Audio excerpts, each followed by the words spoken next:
I call this meeting of the Cleveland Heights University Heights City School District Board of Education to order. Mr. Gaynor, the roll, please. Mr. Posch. Here. Mr. Register. Here. Mr. Silverman. Here. Mr. Ray. Here. Mr. Zucker. Here. Hello, everyone. Once again, hello, everyone behind me. My apologies again for the back of my head, which is not attractive at all to anyone. So, again, on work sessions, we face this direction because we have a group speaking to us, and so we can look forward at the screen and everything else. We mean no disrespect. Today, we're going to start our work session today with a PI discussion. Do you have anything you want to say before we get going? No, just to kind of remind the board that our permanent improvement funds, the decisions are made by our leadership team of how we spend our dollars, but there were some concerns about how do we come up with our process of choosing the schools for our renovations of our elementary buildings. So I wanted George and his team to kind of move forward to go over with the board how that assessment was done and in what orders that those schools, because there were some high costs that you could see with replacing windows, specifically at Roxborough and Canterbury. So I wanted the board to have an understanding of how that decision was made. So we don't need to take any action on this, it's just for information only. Okay. Well, I appreciate the opportunity to explain the process because it's been a while since I had the opportunity to go over it.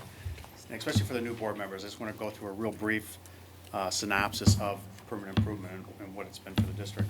So the Business Services Department, we're fortunate because we have numerous mechanisms that are available to us to take care of our facilities, buildings and grounds, trades.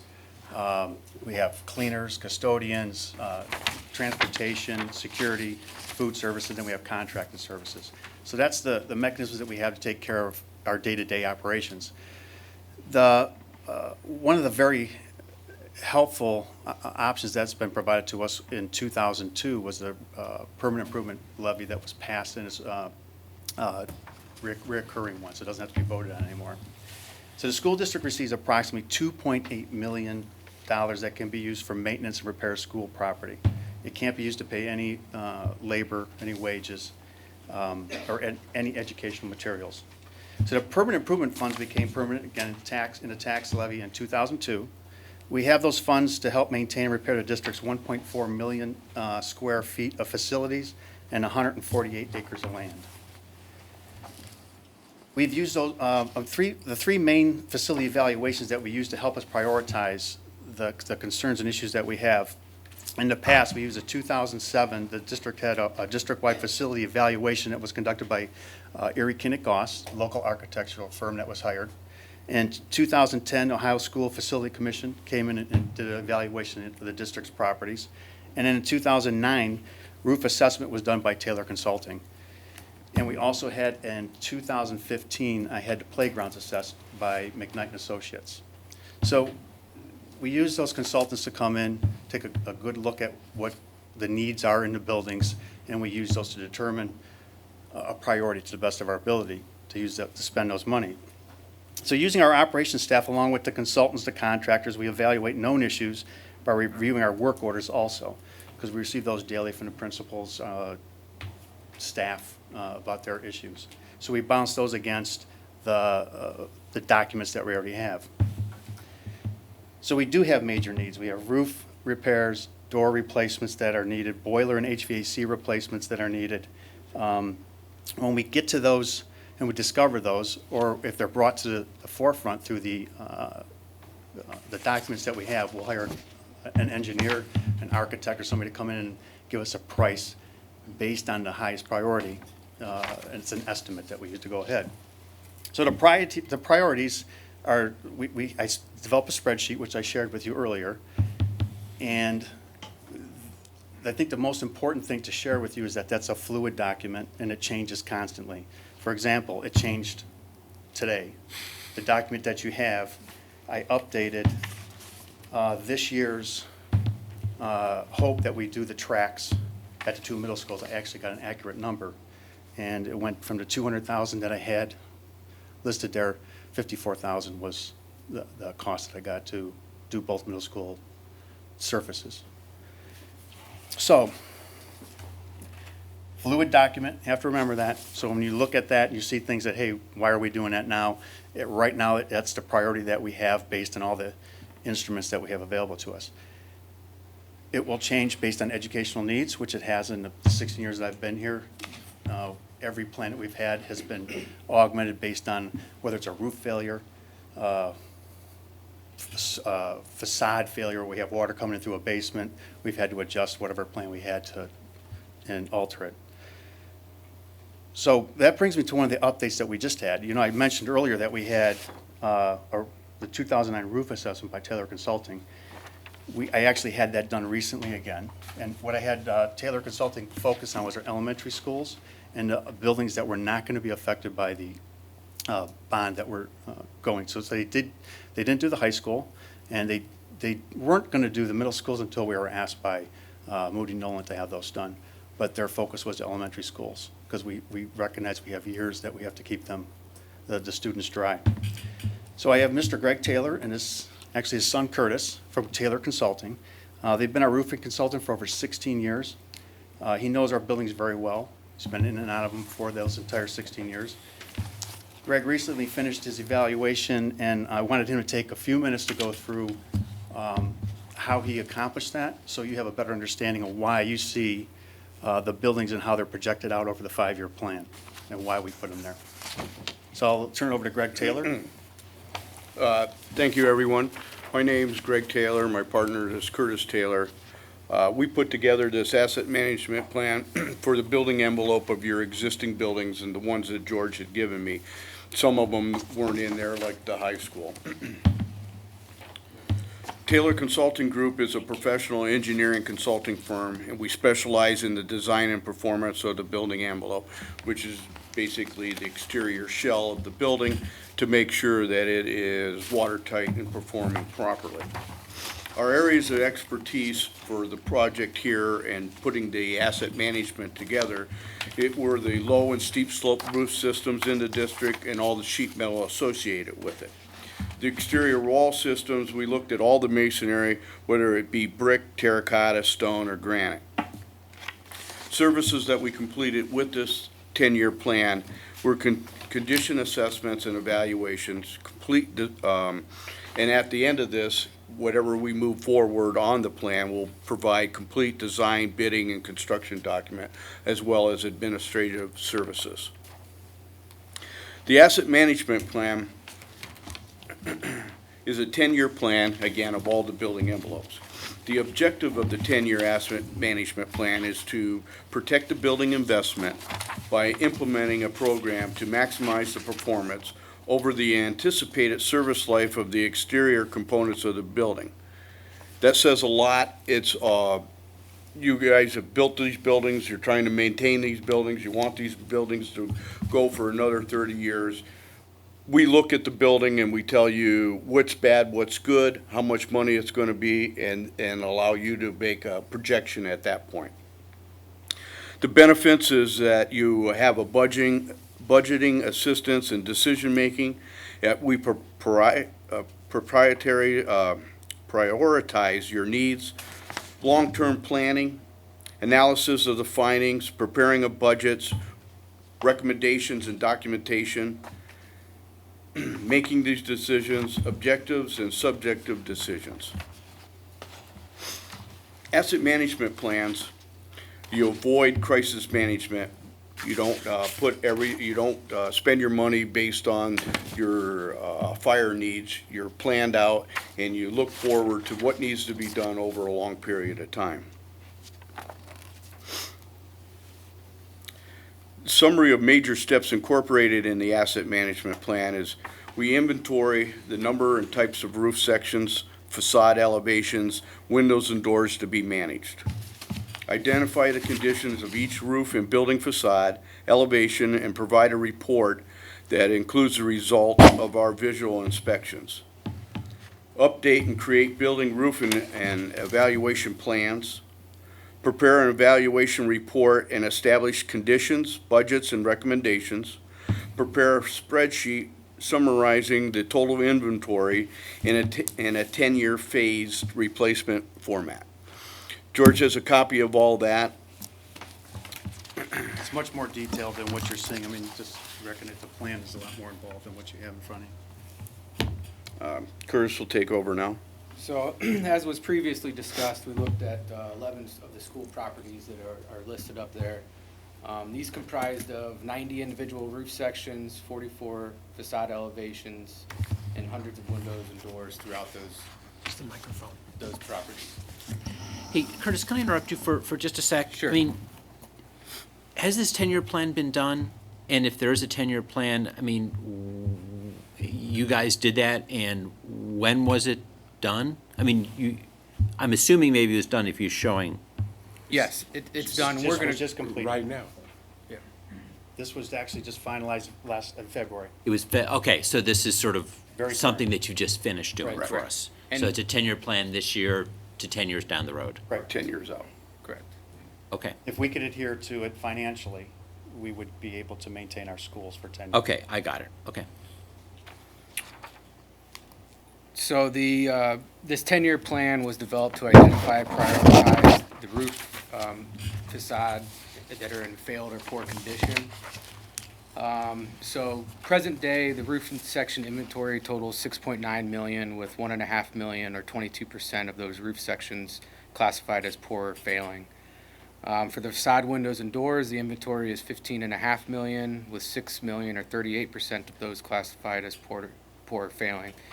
So what does that mean for you over the next 10 years? Is essentially you have 7.5 million of inventory to complete over the next 10 years, which is approximately 30% of your total inventory. And we'll go through that a little bit more in depth here in a couple more slides. But that's kind of the overview of what that 10-year plan gives you. It also projects out, because obviously not all of it can be completed in that 10 years, so it gives you beyond 10 years as well, just in its own category, so that you know what your total inventory is. So the advantages of using Taylor Consulting Group for not only the asset management plan, but also the design, bidding, and construction management of these projects is we both have construction experience, which allows us to give you budgets that are based on the actual work that's being completed, which gives us the ability to project accurate budgets over a 10-year period. We work with the owners up front to determine goals and objectives. Like George said earlier, it's obviously a fluid project, and although we try to hit all of those when we give it to you now, we know and understand that it changes based on your need over the 10-year period. Because we look at the entire building envelope, we look at everything in a holistic approach. Not only when we do the investigation, but when we do the design. So it gives you an entire building envelope that functions not separately, but as a whole building, which again will help the long-term use of the building itself. We provide technical expertise. We have PEs, professional engineers, registered roof consultants, registered roof observers. After we complete the design and bidding, during the construction process, we actually provide on-site inspections multiple times a week to make sure the project's getting done the way we designed it, and making sure that you get what you're paying for. We also provide schedule management, which interfaces directly with the scope, the cost, and quality optimization throughout the entire project. As I said earlier, I'm a registered engineer in the state of Ohio. Taylor Consulting Group is also a registered engineering company in the state. Greg Taylor is a registered roof consultant, and we hire other professionals as well. I don't have the next slides that are in the handout because nobody would be able to read it if it had to fit on the screen. But what I'm going to go over is the facade asset management plan, which projects out 10 years. So I think that's, if you go to the third page of those spreadsheets, you'll see, you'll start with that. And at the very top, it says facade program, but your staple might be in the way there. So essentially, if you look at the top four rows of this spreadsheet, it gives you the 10-year plan projected out. And that's obviously showing what each year we're projecting you to spend just for the facade. So that includes the brick masonry restoration as well as windows and doors. So you can see what's in the 10-year plan, what's outside the 10-year plan, and then what the total is at the end of that spreadsheet.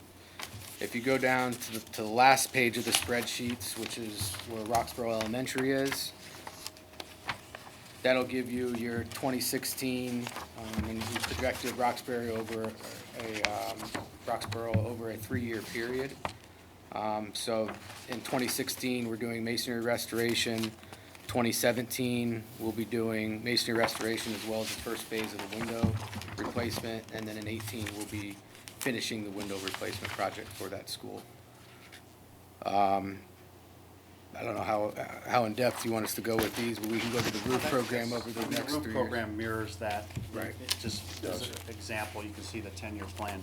I think what's important is that this evaluation that they did actually confirms the previous evaluations that we've had from the 2007, 2010, and it demonstrates that we have needs that we can't ignore, or they just get worse.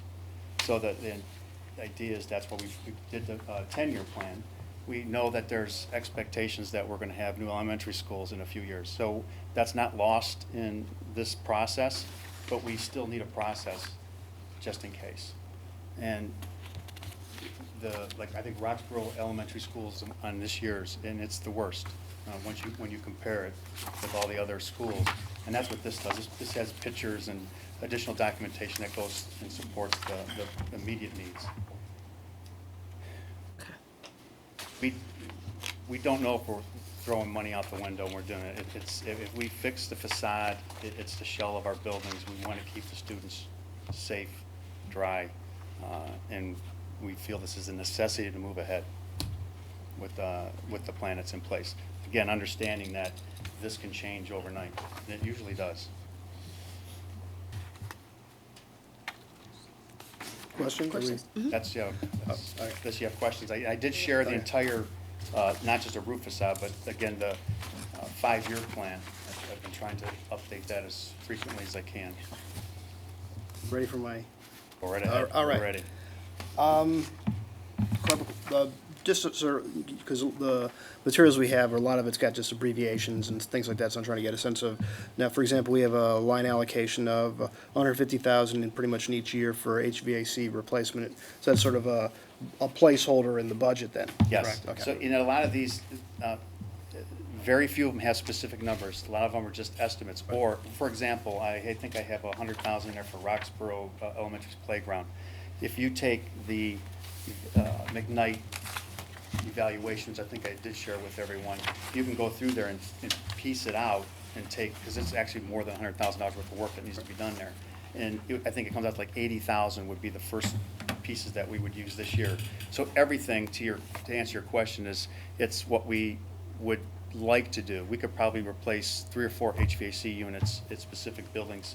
We really need to replace more than that. Right. But we understand we can't absorb it all.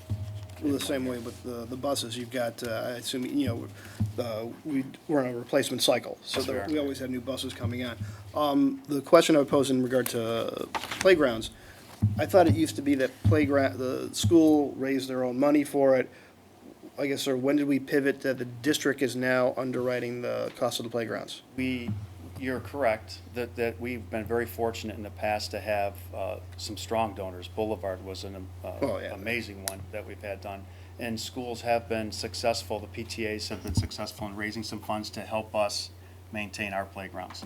At the end of the day, we can't count on them to come forth with that money. So this is, again, it's a plan, it's needs. If you go to some of our playgrounds, if they're not safe, we're putting them on here first, and that's where we feel Roxelle, we need to focus on that one. And that's what the plan addresses as we go out. If the schools have PTAs that are active and donate, we're willing to take that, and we really appreciate their help. Roxelle does have a current musical piece that they already funded and is sitting there waiting for us to incorporate into the Oh, plan. okay. Then, looking at that, along those lines, let's see, what else I had questions on?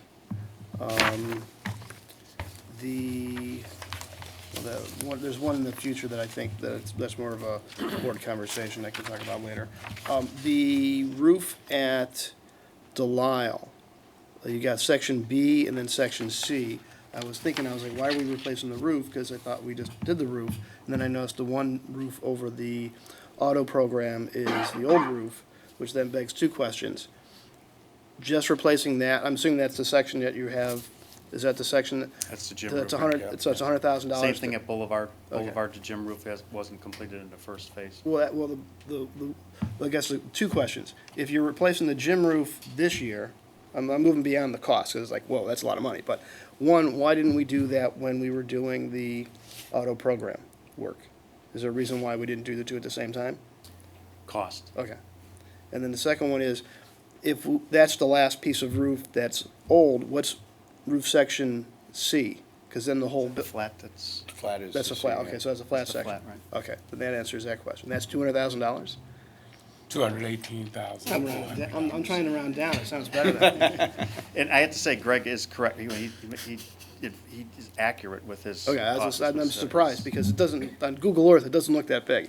And then the other question would be, if we can get detail on the District Network Operations Center cost, what that's buying. I know I've spoken to folks in that program, so they explained why it was such a big number, but I think for the whole board to know what. The I think- design? Well, no, the $500,000 allocation in 17-18. Okay, you want a detailed report? Yeah, on what because I think entails? that's, Okay. if memory serves, because I went back and looked at, I think that originally in the infamous Plan C, that was one of the things they wanted to fund in Plan C. The LFC yanked that, the Lay Facilities Committee yanked that out, so I have a feeling that that's being reinserted here. From talking with staff, it seems that we've been expanding and cobbling along for pretty much as long as we can. But I think for that kind of a size allocation, having an explanation of that we're the hub for all these different entities, all of that explanation, I think is going to be useful for. You can see again, it's a placeholder. Right. That through some discussions that we've had, whether it was with IT or, we try to collaborate these issues with everybody that's needed. $500,000 was at the time thought that was Right. needed to do a complete job. Now, when we actually get into the process, we're hoping it's a lot less than that, but we want to make sure that we put the placeholder there if we feel it's needed. On the one, I guess the one of my, more from a bigger global perspective, my concern really, and it's because we're front-loading it with Roxborough coming up soon, is we're talking, by my total, it'd end up being 1.6 million over the 3 years going into Roxborough in the exterior for a building that theoretically in the next 6 years we're going to hopefully renovate. Hopefully renovate and leave the shell in place. Well, that's my question would be then, how much of, because one of the big things is going to be is going to be historic, or much better, architecturally more representative windows. What thought are we giving going into now of, okay, if we're going to put in my opinion is if we're dropping 1.6 million, how much can we get those windows and doors to be such that, well, when we do a complete renovation of the building, we can get mileage out of these windows and doors? Well, and the reason that we pushed it out another year was we felt we would be closer to, or farther down the road in the process Okay. of what are we going to, how soon are we going to be going out for the elementary schools? And again, that could be delayed, and we could actually move up a roof if we felt that was needed. But in the plan, if nothing happens, we feel that those windows are needed. We have a lot of water penetration from Right. around the windows, and if we don't fix that, we're doing a lot of repairs. Oh, right. Inside the classrooms. No, I'm just going, because I'm thinking from when we replaced the windows at Roxborough and Monticello, folks were really, really happy that we replaced them, but then when we step back and say, because they were compared to the Fleischmann windows, which everyone loathed, conversely, when we step back and say, well, geez, that was an improvement, but they still weren't as, shall we say, period correct as we would have wanted. What I'm trying to think is how, to me, I'm looking at these numbers, and forget Boulevard, but Roxborough and Canterbury, what I'm trying to figure out is when we start looking at things that are going to have a long lifespan, like windows and doors, the more we can have a design that's going to be something that we can live with, because I hate to see us pour $1 million into it, and then we pass a bond issue, and it's 4 years later, oh, we're ripping all that out. We're gonna look. When you it know. gets beyond the masonry repairs, we would definitely come forward with the superintendent, so there could be a window design and a door design that would be. Is it- Because and that we're would- impacting not just the school, but the neighborhood too. Well, and that was something that someone who actually, on the tour of the middle schools, in regard to historic preservation, who, I won't mention names, but they're affiliated with the city, they were almost saying, hey, keep these windows, come up with a design, even if, then the architect said, no, we can't keep them, but the thought was, okay, even if you don't buy the new ones now, come up with a design aesthetic that the city was cool with, sign off on it, and then implement it in the future. So I think if we can spend a little time, I think, exploring that to come up with a window design that's gonna work for us going forward, I think that could, save us some dollars We down would the line. definitely do that. Yeah, just a comment about the playground situation. I think we've always had some amount of money available to support the playgrounds, even when we had boosters or other people supporting. I think we tried to rotate that among schools depending on what the energy was and what You're the need correct. was. $35,000 Right. is what we typically targeted and tried to get matching funds so we can move ahead with some of these. But Right. we just felt that that wasn't occurring as often as we'd like, and we do have some needs. And it's not just Roxelle, Oxford has issues, and we can go down. Canterbury has still a wooden structure that needs to be replaced. It's actually falling apart. We won't go to Coventry. Just in terms of getting our numbers together, what is the currently $708,471.82 are available as of 4/15/16. Can we reconcile these numbers so I can see how it fits? In other words, we came into, we had a $1.1 million to play with, and then we have encumbered 745, and it looks like we got another 67. I know what you're asking, and it's a challenge because Okay. when the number that you see when it says available funds each year, that's what the taxes that we receipt in, and we can say, Right. this is what we're gonna have to budget and use.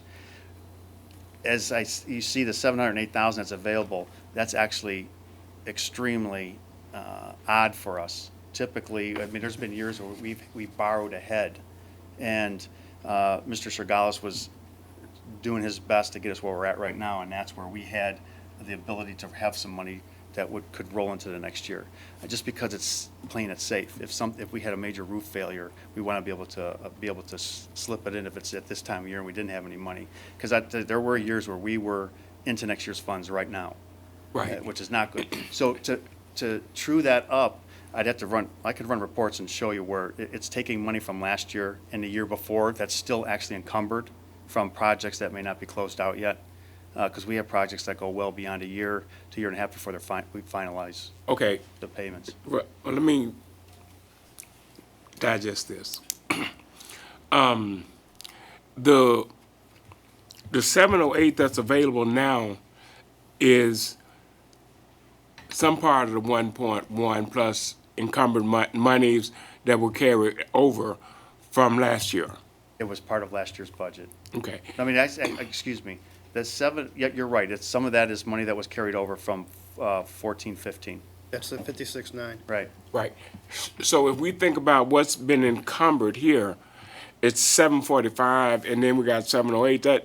Those numbers don't quite mesh with what we have available. So we got some money some other place, or we're projecting No. that that's what we need. No, these numbers that I put on there are budgets that's available right now. If we had to write a check tomorrow and Scott would cut a purchase order, we have $708,000 available to encumber at Okay. this moment. So what are these encumbrances up above? What do they mean? It looks like we've already encumbered more than the 708,000. Are you on the current year's? Yeah, I'm looking at the first page of your PI improvement budget, and I'm assuming. So the ones that It's- say completed, those were projects that were either started the previous 13-14. Okay, so that money has been spent? Yes. Okay. That ones So that I'd are have to completed. back that out in order Right. to true up the numbers. And the ones that are in progress are funds that we have already encumbered in the purchase order. So that's not included in the 708. No. So the 708 is in 708 addition available to? funds. Okay. So we have it all clear for you in your board packets on Friday. We don't want to clear it up now? Okay. I mean, That's you fine, that's can if fine. you want to, No, but no, we would that's have it fine, cleared that's up for you fine. on And Friday. so effectively, you have $700,000 cash in the account, but you don't necessarily have $700,000 you can allocate. Exactly. I mean, you can allocate it, but if you allocated it for a roof collapses and it's at 700,000, that wipes out the account. You still got things that you have to pay that's for. No, those No, are- no. Those are unencumbered funds right Oh, so now. it's Right. 100, so it's, okay, Right. Right, if you look at the sheet, where it says encumbrances here, right. that doesn't include anything related to the 708. So in reality- 708 is outside of that. So in reality, I could take, if I wanted to, the encumbered plus the 708 is 1.4, if my math is correct. Mr. Gainer, is that correct? Well, 1.45. The only thing you'd have to include in there, you see the two that says Milliken paving and Milliken playground that was approved to move forward with. I don't have purchase orders created for those two yet. So I'm counting on taking encumbering some of that $700,000 Well, no, I for just- those two. If I take if I'm at the 1.4 versus your yearly money from the TI is 1.366 plus the 56,000, that sort of reverse engineers back to how you get the one, okay, I see. If it makes, at least it makes sense to me. And there are, in this, I try to include everything I possibly can. There's probably architectural fees that if I hired a consultant, Mr. Taylor's fees are in here, but there are some smaller ones. If we pulled in somebody to do a study on something that may not be included in here, but I've done my best to get it to today as much as I can on this paper. Money that's not ours, question I will pose, because I sit on another committee. Because the city of Cleveland Heights has no public parks south of Cedar Road and none north of Monticello, and technically none north of only one barely north of Mayfield. Have we seen historically any support from the city of Cleveland Heights in regard to our playgrounds, since these are recreational facilities that are used by the entire community? No, sir. So then the question I would pose is that I would, if it's possible, since the city of Cleveland Heights now has, because I just filled out my taxes on Monday, or on Sunday night, and I saw that Rita is now taking more of my money for the city of Cleveland Heights, if perhaps our friends at 47 Circle could extend some help would be great. So if you could talk to, Yes. that would be nice. Yeah. Go ahead, then I want to give Ju- others uh, a chance. George, anything that's considered to be a capital item can be purchased out of the PI budget, is that correct? Yes, if it's for the buildings, the grounds. And We even purchase we purchase buses Yeah. out of the. Equipment? Yes. Yeah. It's some equipment that has a Yeah. life of 5 HVAC years. systems Yeah. we would purchase out of this. These tables? I purchased cafeteria tables out of this budget. Okay. Yeah. Yeah. And you know, Ron, to help with I have a spreadsheet, and I should probably share it with you, but it goes back to when I started here. And I've captured each year of our projects. And you can see, the overlap is sometimes daunting to track Yeah. from year to year. There's been some years where we've had, because of issues on projects, the purchase order sits open for 2 years. And then if you don't pay it all, then you unencumber the funds, and I have to ask Scott to make sure it gets to where it needs to be. It's an interesting process. It's not as simple as I wish it would be. So the 2.8 million is an estimate rather than an accurate number, right? Because Which it looks like we 2.8 got are you looking at? 2.815. Does that mean that sometimes we yield more money? What does that mean? That our collections are better or what? Variations can vary, Yeah. Right. Okay. but that's a general approximation. Right. Right. Jim or Beverly, I want to give you guys a chance. Well, no, I have some questions. Oh, go ahead. Okay, so this seems like a great work product, and it seems like you are, I mean, what you're doing as far as like a fiscal responsibility kind of thing is right on. I mean, detailing this out 10 years, getting a good picture, helping you prioritize, why one school needs it more than another school and so forth. A couple things that I have a policy question here. Okay, so you have this basically 1.3 million that we have available every year through this PI budget. Do we have budget items outside of this that are able to be used for contingency purposes? I mean, not the high school project and the middle school project. I mean, I know in the library, we actually had a physical budgeted budget item. Every year that was contingency. You know, it's like catastrophe happens. I mean, I'm sort of throwing it on this right now, but if you could maybe include that in a board packet or get some Actually, information. Yeah. in the operations budget that's created, I have placeholders for just that type of issue. It could vary on depending, like plumbing. I may put aside $15,000. HVAC needs, I may put on, I think it's $30,000. I use that to do repairs that we can manage, whether it's in-house or small contract repairs that are under $25,000 that we can accomplish, again, internally without having to go out to a bid process. Okay. It's not a lot of money, but it is a lot of money. Well, But I it's know not what you mean. to this level. Okay, well, But I'm yes, just, to answer your question, yes, we do. yeah, okay, so I'd be kind of curious to see what that is, and I know we're short on time, so I'll kind of speak up or speak quickly. Okay, so like the roof projects and the masonry projects, do those get bid out? So that's an addition, and do you folks help us with that, or is that, it's all part of the service that you provide? Anything over 25,000, we're required to publicly bid it. And yes, we would retain Craig, and he would put together the bid documents and the specifications, and we'd go out to bid, and he would manage that for us. Okay, I get it.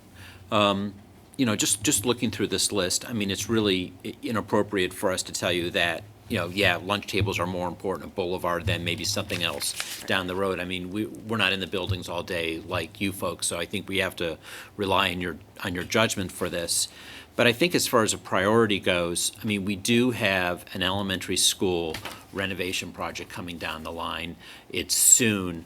I'm really, really concerned spending the amount of money that I see here in this budget on those buildings, knowing full well we are going to be moving forward in our next phase. Now, I know we have to pass a bond issue.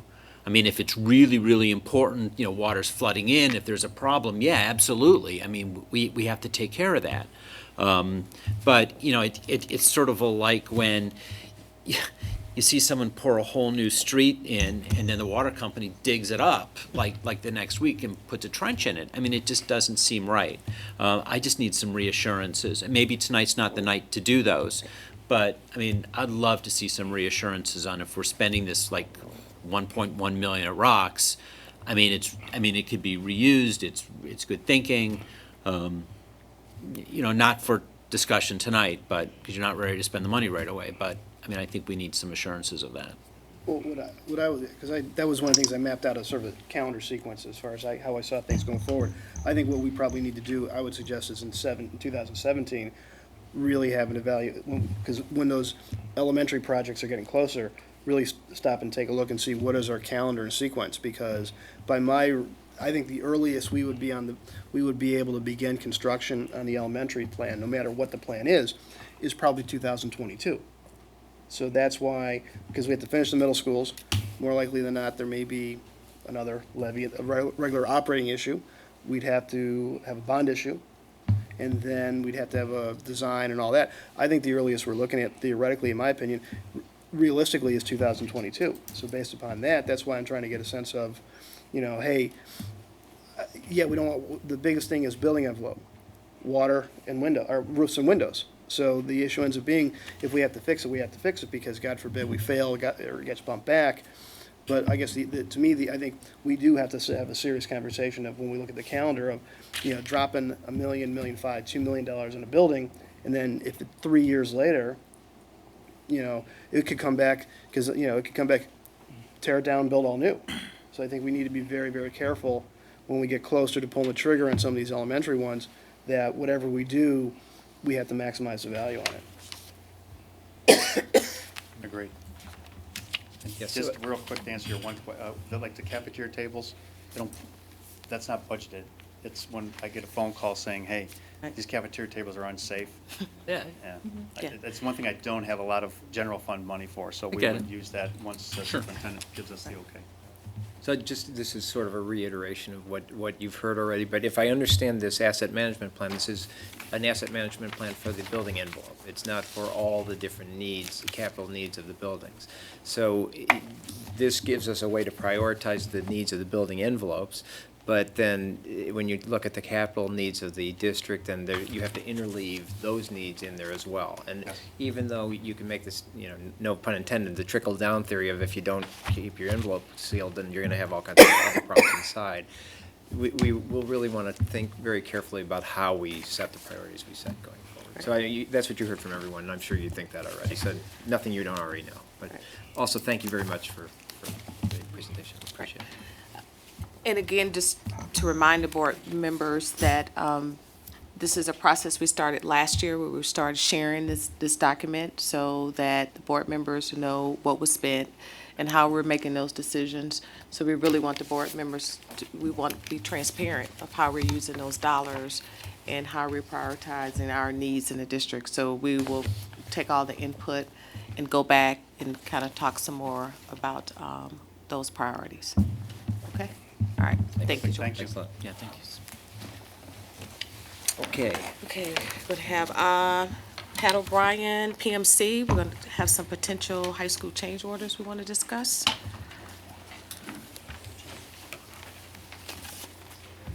Taking a while, you don't need my wire, do you?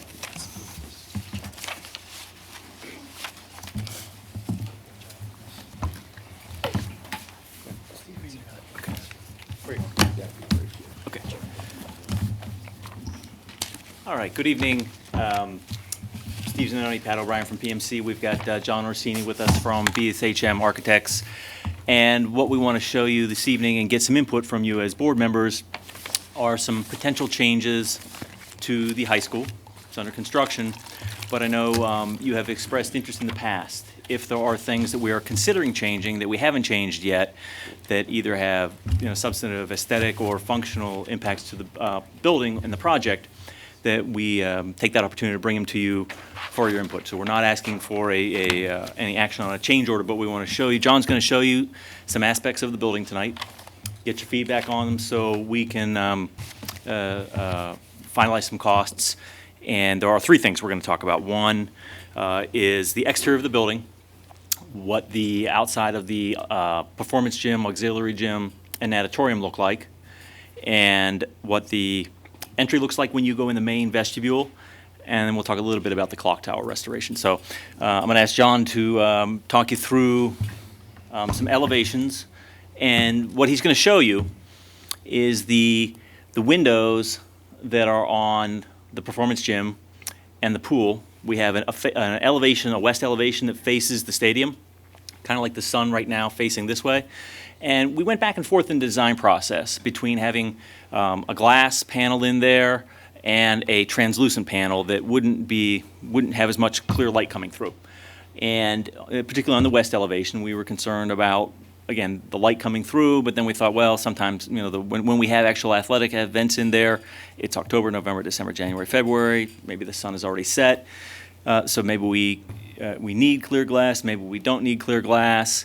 And that's what we want to get your input on. John's going to show you which elevations there are. And the question is, do we want a translucent panel, which lets light through, but it's diffused light, or a clear glass? That's what we're going to show, John, clear glass? That's correct. Well, we have a fritted glass. Well, It we has have- a ceramic frit to help with some of the, to help diffuse some of the sunlight that comes in, especially on those western facades. And so then, yeah, he's going to show you an option for the western facade and the northern facade, the windows that face Washington and the windows that face the stadium. We could do a combination. We could do some glass, some translucent. So John's going to show you some options, and certainly welcome your comment and input as we look at these. And we're also going to look at the east entry vestibule. I think the east entry vestibule is something that we can look at, if I could get it open. Okay. So the east entry. John, let's look at the glass first, please. Oh, sorry. Yeah.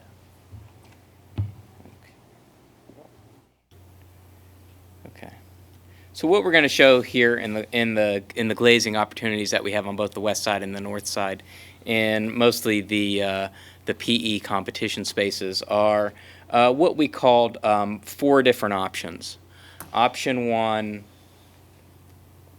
which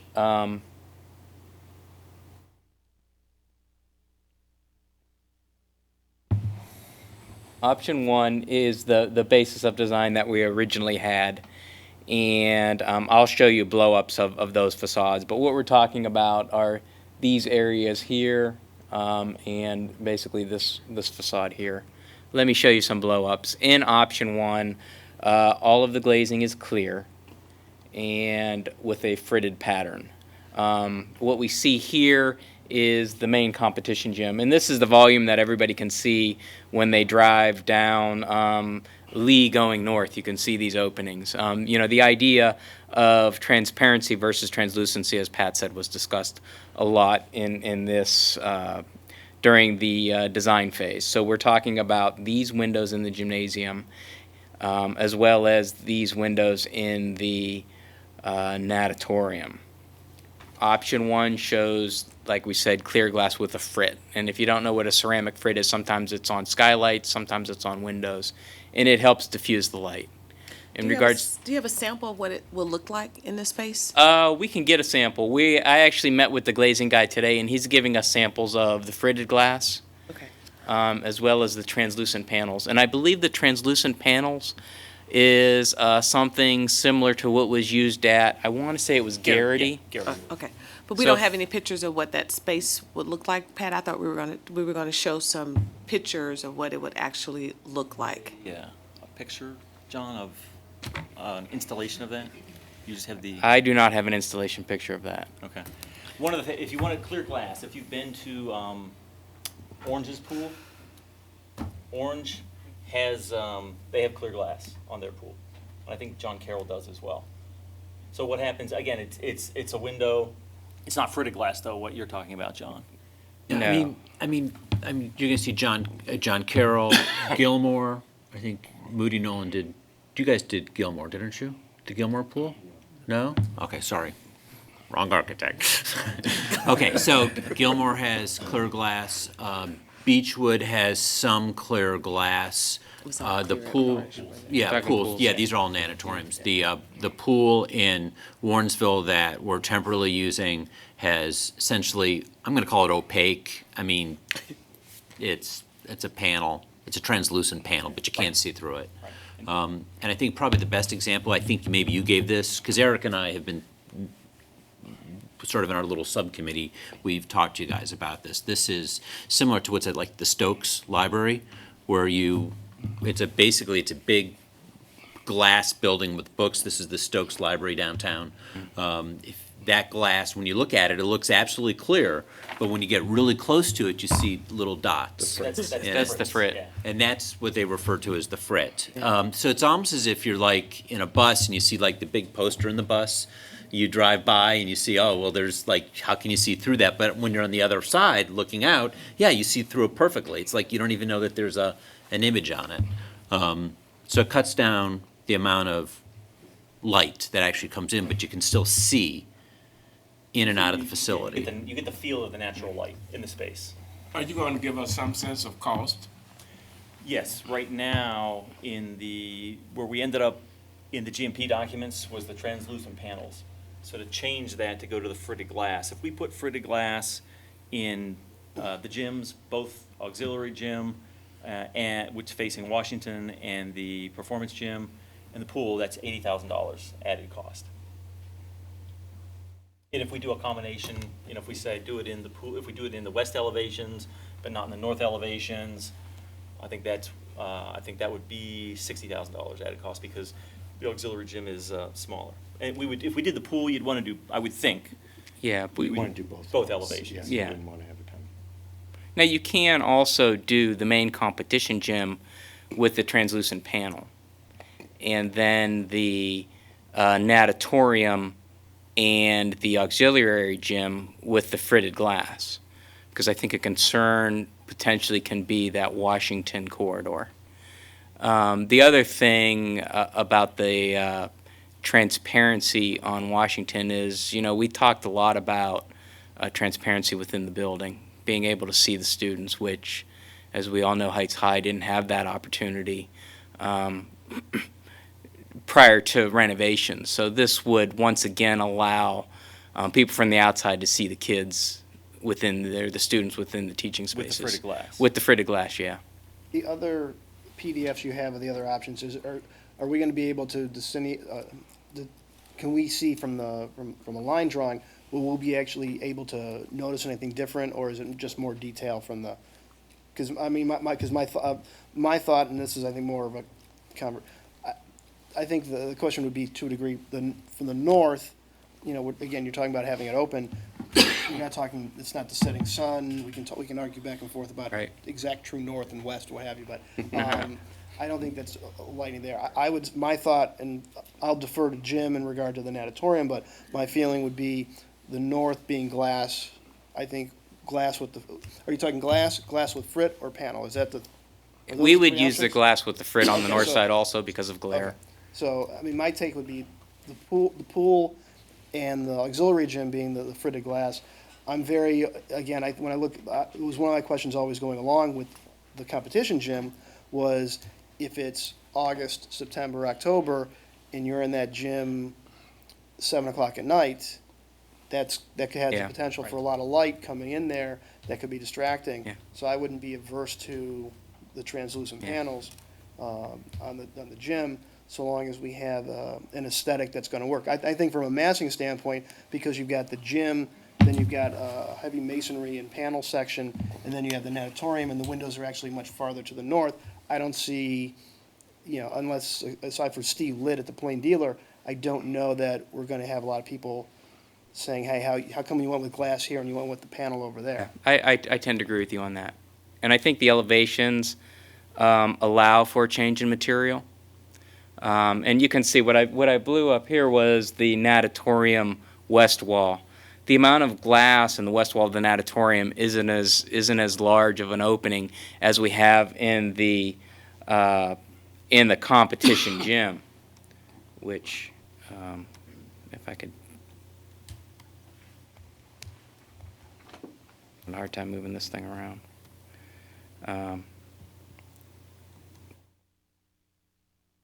So you can see the large openings within the competition gym.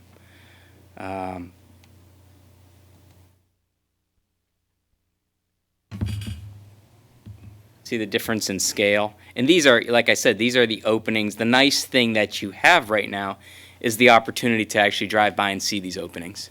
And just so everybody knows, you know, see this black line down here, down at the base of the wall?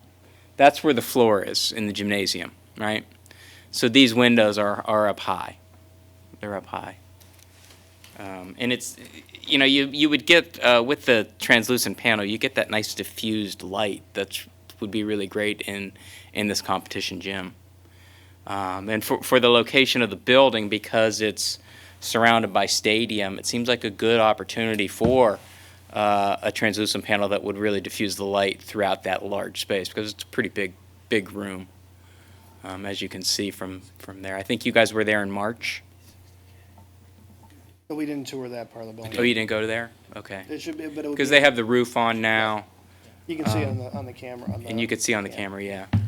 Well, I mean, I shared this sort of when we met with you guys on Friday. I mean, I really feel pretty strongly, at least as far as both pool walls, you really want that clear glass. I mean, because otherwise you just feel like you're in a room, and those translucent panels, I mean, they're going to look like gray panels from the outside. It's going to it'd be as if you had I mean, you can't see through them.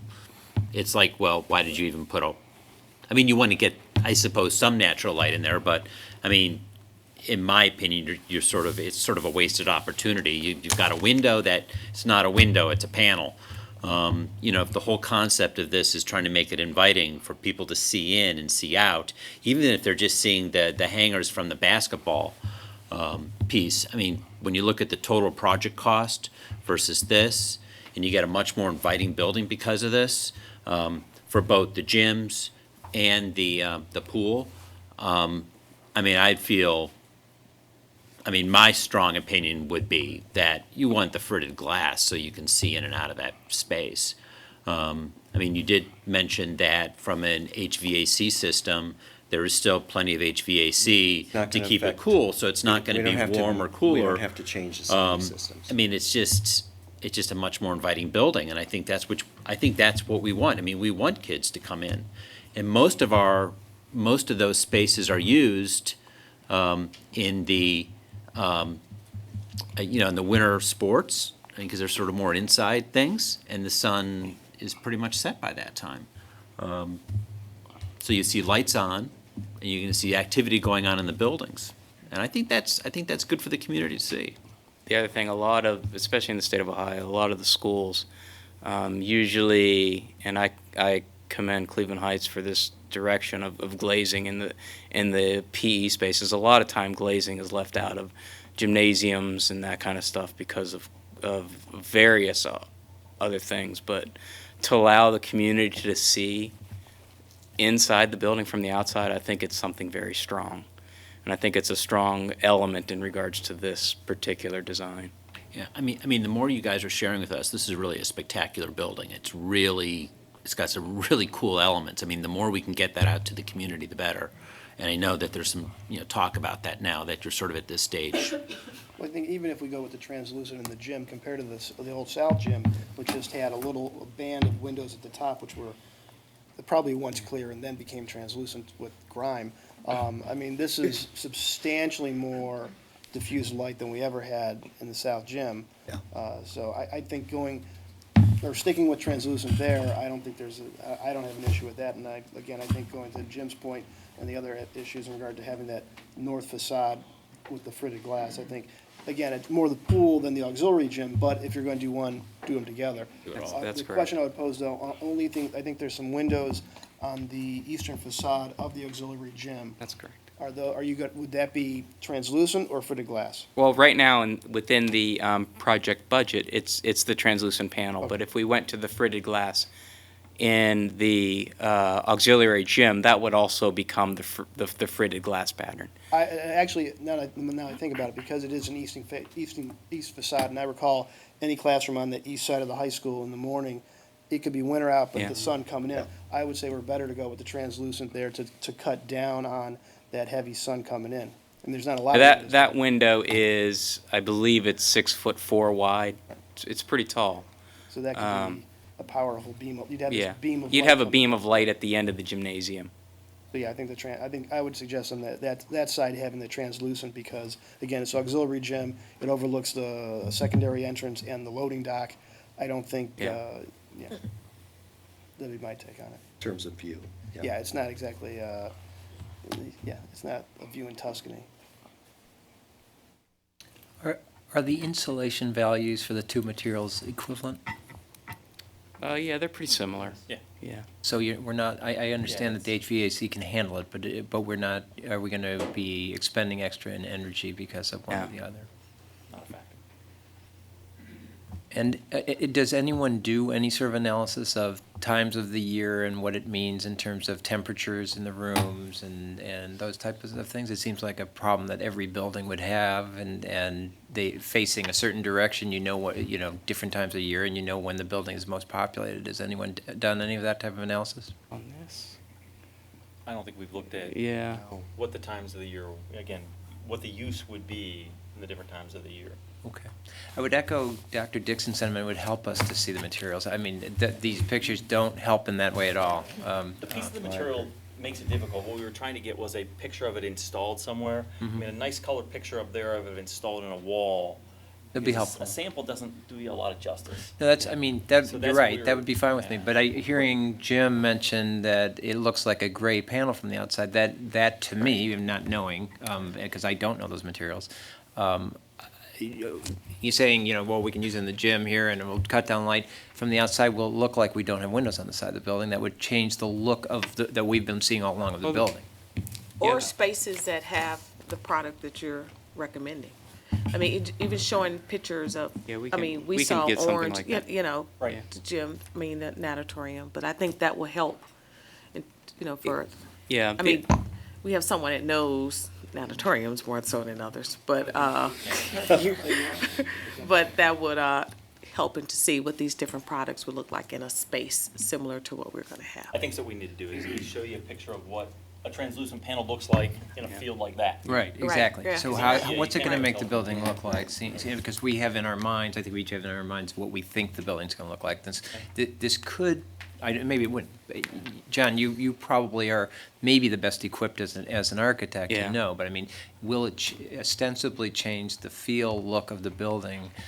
It will change the feel and look of the building. The one thing that we were wrestling with in regards to the translucent panel was the grid of the mullion system. I kept going back and saying, we need this, which you see here, this sort of tripartite, and the glazing contractor that we met with today finally included that.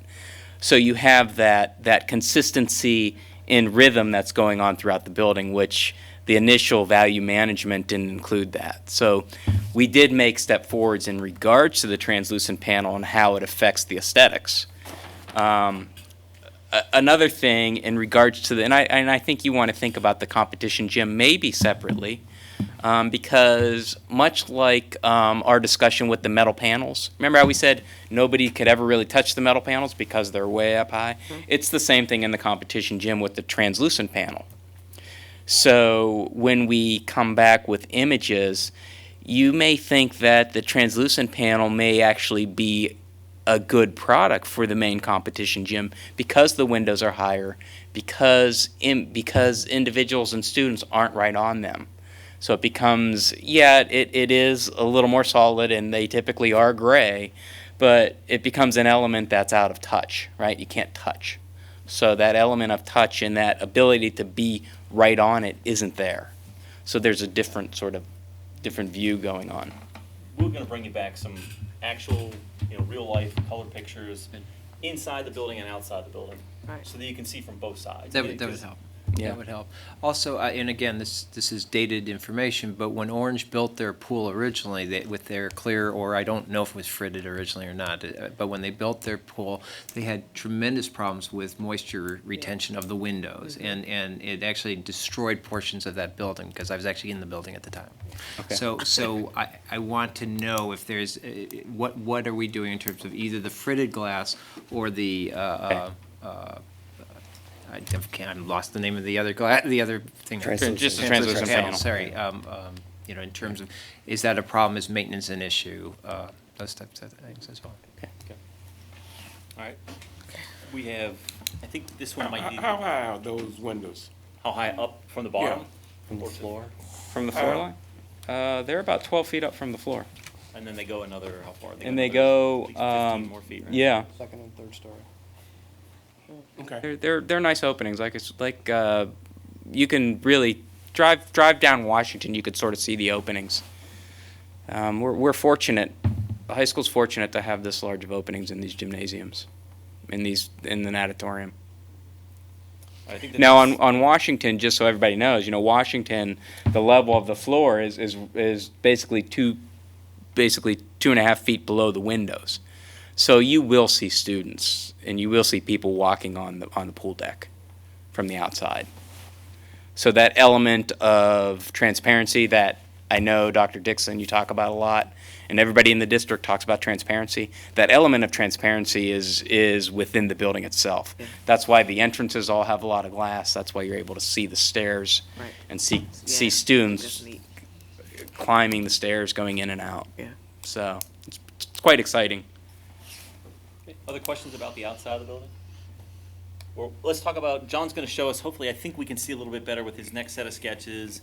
Yeah. We're contemplating some changes to what the building looks like when you walk in the main entry, the east vestibule. So talk us through what you're showing us Okay, here, John. if you- yeah, the east vestibule. So, which of course is what you see from the Goodner side. And we have, as we know, we've done some value management, some of the opportunities. Explain what is first in the. That's what I'm going to right now. Okay.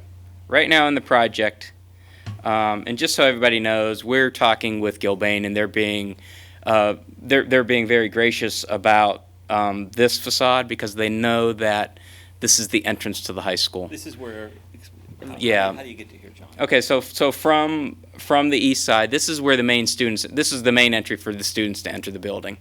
Basically, this is where security is. This is the service. This is the Zorba called it the reception desk, and then we have the area for when students come in late. So everybody comes through here. Also, after the building gets, after all the entries get locked, this is where visitors and everybody enters between that 8:20 and 3, whatever your time is. I'm not sure what time you open up the doors for students to leave, but this is where everybody comes into the building. So what we're looking at here is if you walk in the doors and you look to the left. Yeah, this is the south facade. It's an interior space, let's make sure. Yes. Yeah, you're in the Yeah. building. It is an interior space. So you're sort of in the foyer, the lobby. Yep, you're in the lobby. You've walked in, you look right. Yes, you look right, and this is what you see. We have a 3-story space. Yeah, right, it's 3-story all the way up. And then from the other floors, you're able to see down into this space. So you're always sort of viewing this.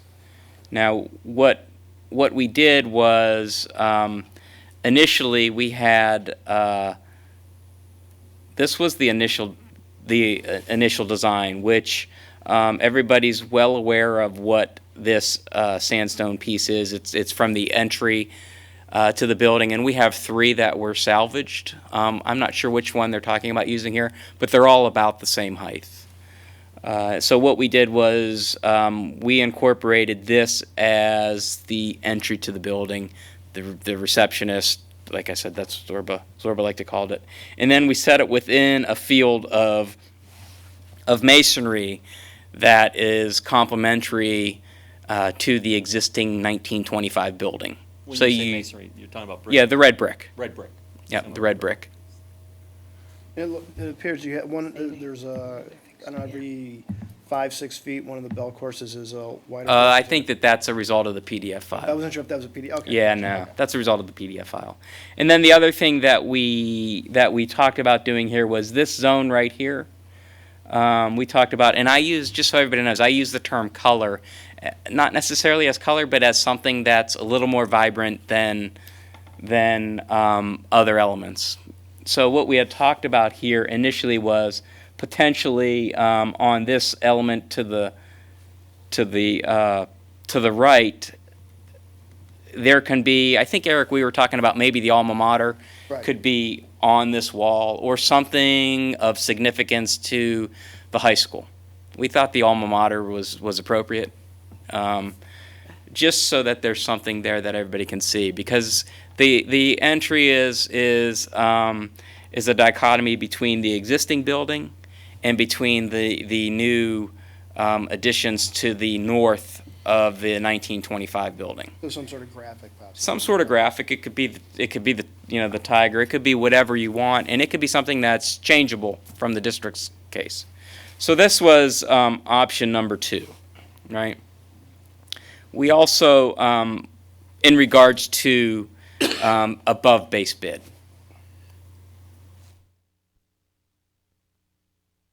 We also looked at a couple other options, incorporating brick potentially as a knee wall down on the base, which, if we start to think about cost issues, we tended in our office to like that option a little more than bringing the brick up to a midpoint somewhere on the wall. We think that it just sort of cut the space in half. We didn't like the scale and the relationship between the brick and the gypboard. So I want to just make sure it's all clarified. The stonework is in the base project, the full stonework that you see with the columns. Isn't the full piece of stones that? they have it. Yeah. They have it, but they have that as part of the base, and it was to be drywall behind, on the Okay. other side of it. So what we're really talking about today is How not the much brick? stonework, it's what do we put around the stonework? Be sure to put your mic to you, Oh, I'm sorry. closer to you, so. I wanted to point out that the full stonework is in the base. It's part of the GMP. What is not is the brickwork around that stonework. So if you go back to the first picture, John? The first picture then is. So what area are you talking about, Steve? If you go to the one that shows just drywall around it, Go is back to what the in the base. base, That- not that one, the other one. You have to go to the other side where there is. Well, it Oh, you shows never the knee showed it wall. with you showed it with knee Yeah, wall. we just showed with Let's the go to knee the wall. one with the knee wall. Yeah. We have everything in there except for that little bit of brick that's the bottom. At the bottom. And what we're discussing is the amount of brick around that stonework. That stonework is in the project. Okay. So the brick that we were collecting that's on site, that brick was for? That was- brick on site was for infill of various things in the 1925 building. This is in the new building. It's a new building. Gotcha. I thought the brick that we were collecting, so the brick that we were saving, the red bricks that we were It's for saving. infill is for Yeah. infill. for the existing facades. There's so much damage. Yeah. Yeah. This is, the steel, when you're driving down Goodner, the steel that you see, Mm-hmm. that's out in that part. And the concern was that outside this stonework, it was just drywall. Yeah. And the concern about that is that it doesn't seem to be an appropriate material to be around that stone. Oh. Well, I was of the impression, not just because it was in the alumni newsletter, but because that basically the all masonry option, I was under the impression that that was what we were doing. And then when I saw the one where we had the stonework in a field of drywall, I was like, wait, Right. what's going on here? I think the option 3, the one that's not the full wall, but up to The half. the halfway, I think that one works well, because my concern, not only just from a design aesthetic, but also is a wear and tear. This is gonna be the main entrance for students coming in and out. I'd like my thought would be at ground level, particularly the first 3 feet, the more durable the material, the better. This one I like from an aesthetic standpoint. My only other concern or question would be on the south wall of that space is a much, the second and third floor, because of the angle of the Right. not say balcony, but ostensibly the floors above it cantilever out, so there's this thin strip. My question would be what material you're using on the south wall. Is it all gonna be drywall? Is it gonna be 3 feet of a knee wall, masonry, and then drywall? Just because, my concern is wear and tear, because that's gonna be the main entrance to the high school used to be the one off the parking lot, and that thing got beat to hell all the time. So the more durable the material here, the better, in my opinion. Because I can see drywall getting beat up, the higher up, the less it's gonna get mangled. So the more masonry we have at ground level, the better, in my opinion. What's the cost differential? Or halfway up or all the way up? Yeah, I mean, I think it's $5,000, Yeah. and then it's 10,000 if we would go with brick all the way up. Oh, so wait, we're quibbling over $5,000? No, I hate to say it. It's not just. Well, I money, understand too. that. It's also, how far should we put the brick? Oh, $5,000 is. I understand it's a $100 million project. I thought this was like a $50,000 or $100,000 decision. This is $5,000. Oh. Put it all the way up. Go all the way up. If I would counter the superintendents all the way up and say, do brick both sides up for the first story. Yeah, how far does that go up? Because we talked about this. How far does? This goes up, So- this is 12, 24. This goes up about 30 feet here. If you go all the way up, Gotcha. yeah. You So go all the way up. So you can see it all if you're on the. Yeah, when you're on the third floor, you can So see third brick. floor. I mean, I'm not opposed to all brick, but I would rather, if it's 10,000 for 3 stories and it's 5,000 for 1.5, hell, take the other 5,000 and brick the other wall. Put the other So side. that way it Right. gives you- Yes. it's Exactly. symmetrical, Yes. it matches, yeah. that's a good point. Yeah. Halfway up brick, both sides? Yeah, to the first, I would, to the entablature or the cornice, whatever. Yeah, it'll probably match the masonry that would be on the other side. Right.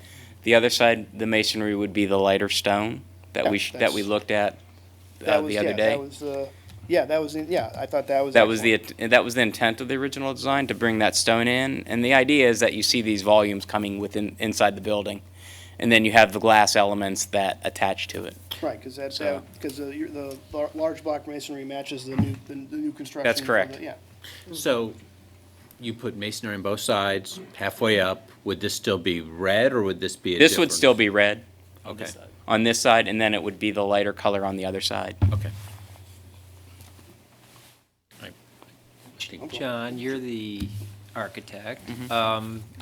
And so you not only have this picture that we're looking at right here and some of the things that we've talked about, but you might have a better view of angles looking down, and what does the architect suggest in this situation? Well, the architect, if we're talking, if it was my choice, I would go with brick all the way. Thank you. Because I think that, I'm just being sort of frank. I think it Yeah. looks odd. I think think it the looks scale very of- odd if I want, but It just looks really when odd. you go back, it looks like a fireplace. When you go back to the other yeah, you're picture. right. Thank you. Look, it looks, go back I to mean- the other Mantle. one. It looks like a fireplace that. It just you looks know? really weird. It's like like, you got oh, a they ran out of fireplace money, with a so picture or a window. I mean, like a that's what it looks glass. like. I'm thinking That's why I asked. I mean, that. maybe everyone Isn't else that in like this a room is fireplace? much better at this than I am. I can sort of visualize this. I can visualize the spaces that Eric and Jim and everyone else has spoken about, but I'm not necessarily thinking what it would be if I was looking down on it. I'm Yeah. not necessarily thinking about what it is when I look at the other part of the room. Yeah. Again, I don't want to be cavalier about any amount of money that we Yeah, spend. right, Having and I said- agree but with having you. said that, if it is your strong opinion that it would make an architectural difference, we need to at least know Well, that. it's the entry to the building. I mean, this is where kids enter every day. I'm sorry, students. I say kids. Yeah, and yeah. But Well, students yeah, kids, enter yeah. every single day. And the other thing that you're not necessarily getting from these images is if this is the steel that we see up there, the new steel on the east side, and this is where you enter the building, it's this wall right here. So this brick wraps all the way around and in. So the brick doesn't do this on the outside. Yeah, it doesn't The appear brick that way. does. And I apologize for these images. Oh, We're yes, doing can we- this as we're building, so sometimes we get caught up in things. The brick does this, right? On The the brick building. continues. Yeah. So I defer to the superintendent. Yeah, I defer to the superintendent. So then the only other question I guess we always have to be asking ourselves in this entire discussion is, again, opportunity costs. So any money we spend on anything we choose means money we can't spend on something else. Right. So Right. do you have any sort of, what does this mean in terms of the project? Take something out. I mean, this particular thing is not, Yeah. again, from a dollar standpoint, it's not going to be a Right, major let- thing. let But I us would- look I at would something. encourage you to keep that in mind in each yeah. of the things you're bringing Yeah. to us. Right. Okay. We'll look at things because there may be an opportunity to move some stuff around.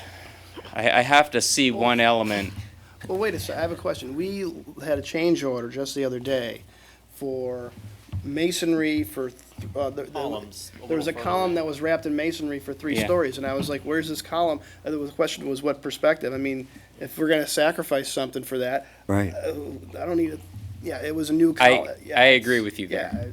Yeah, I mean, granted, it would be great if that column was wrapped in block or brick, but I think that this is a better use of. Right.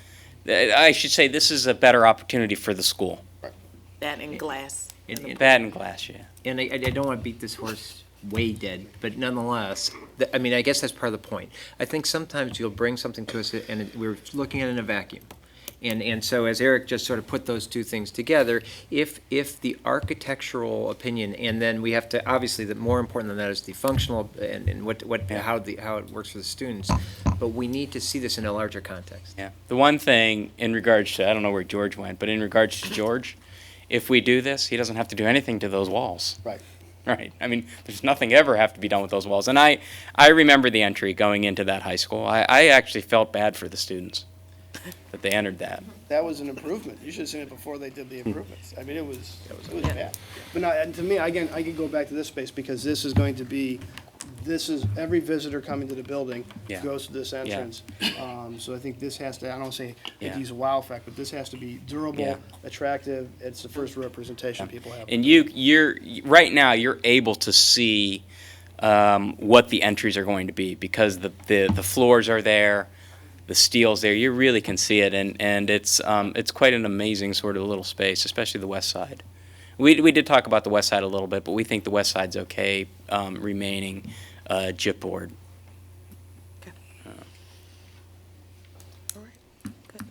Brick all the way up both sides. And Well, I But think if we what took we those would, columns- if we took the I columns- think what we're going to do is we're going Well, to, certainly, it seems like the desire is to have brick on both, brick all the, certainly brick all the way up on this wall.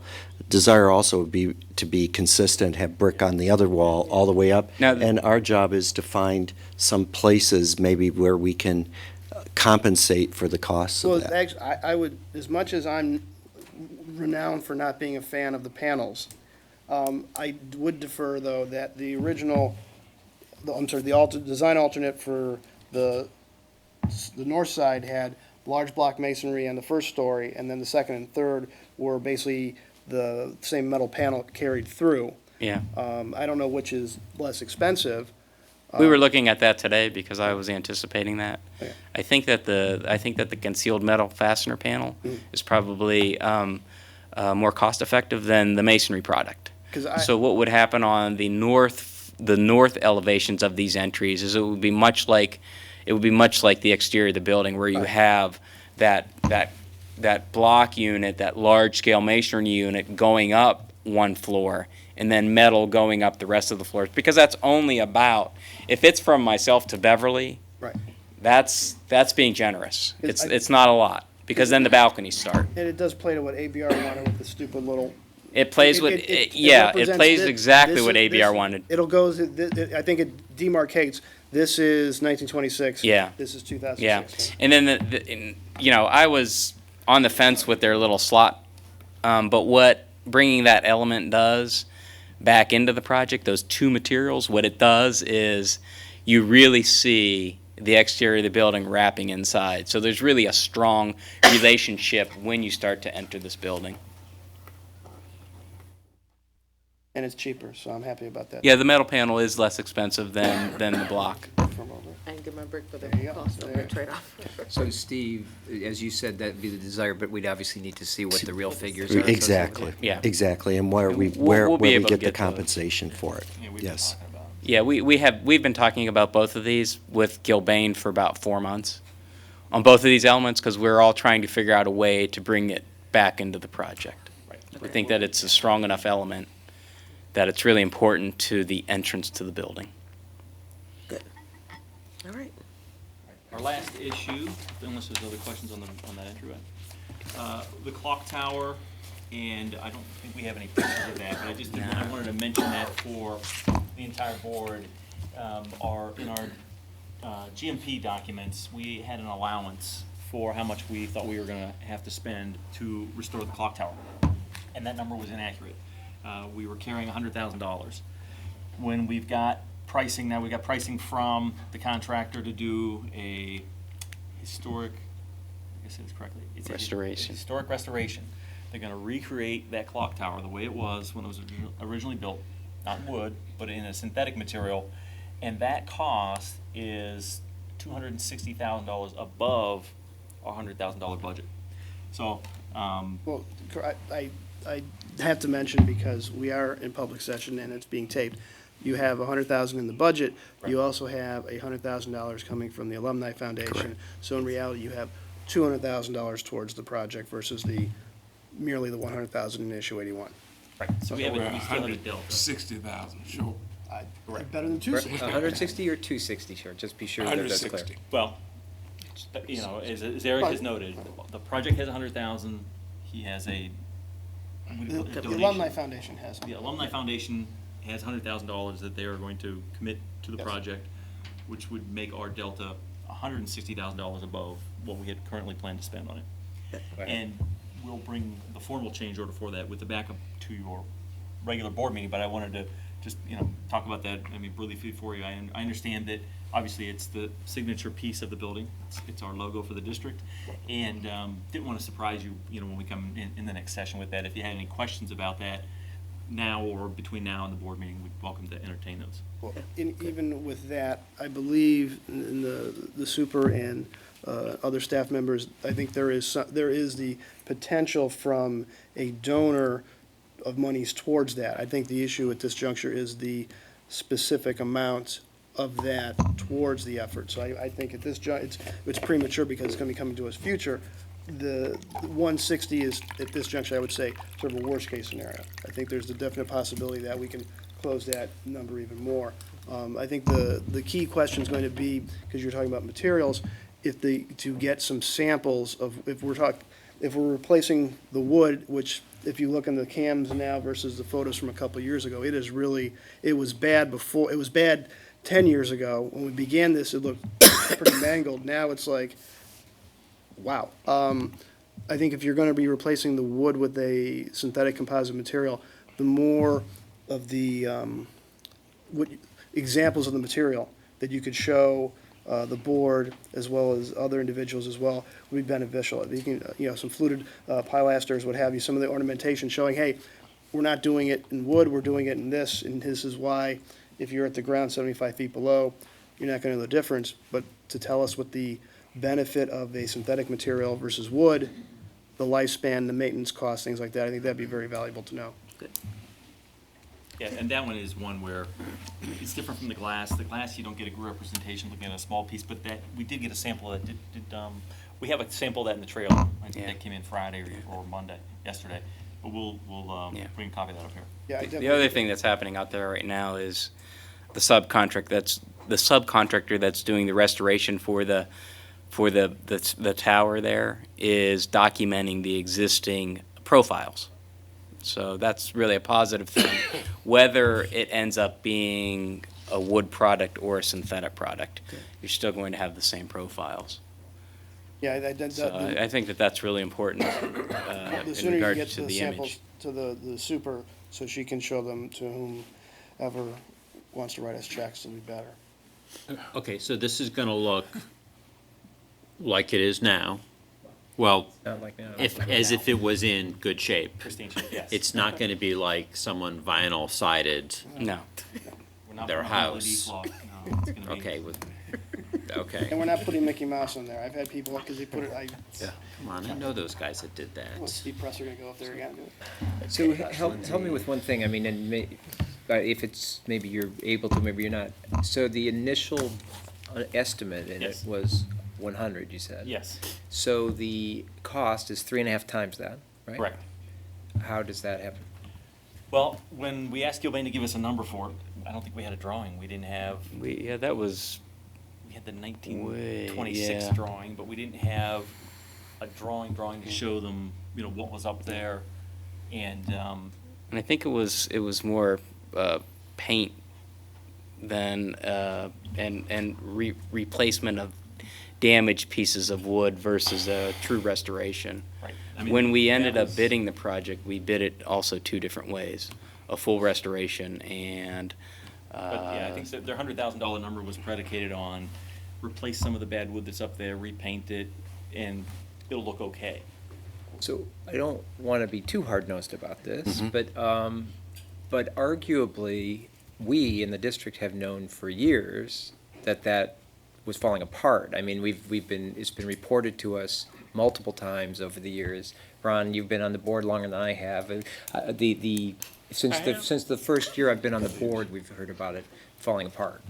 A couple pieces of wood and paint was never going to be the solution. What I will tell you straight out is it gives me pause to think that the team in place would bid it that way because it shows a lack of homework.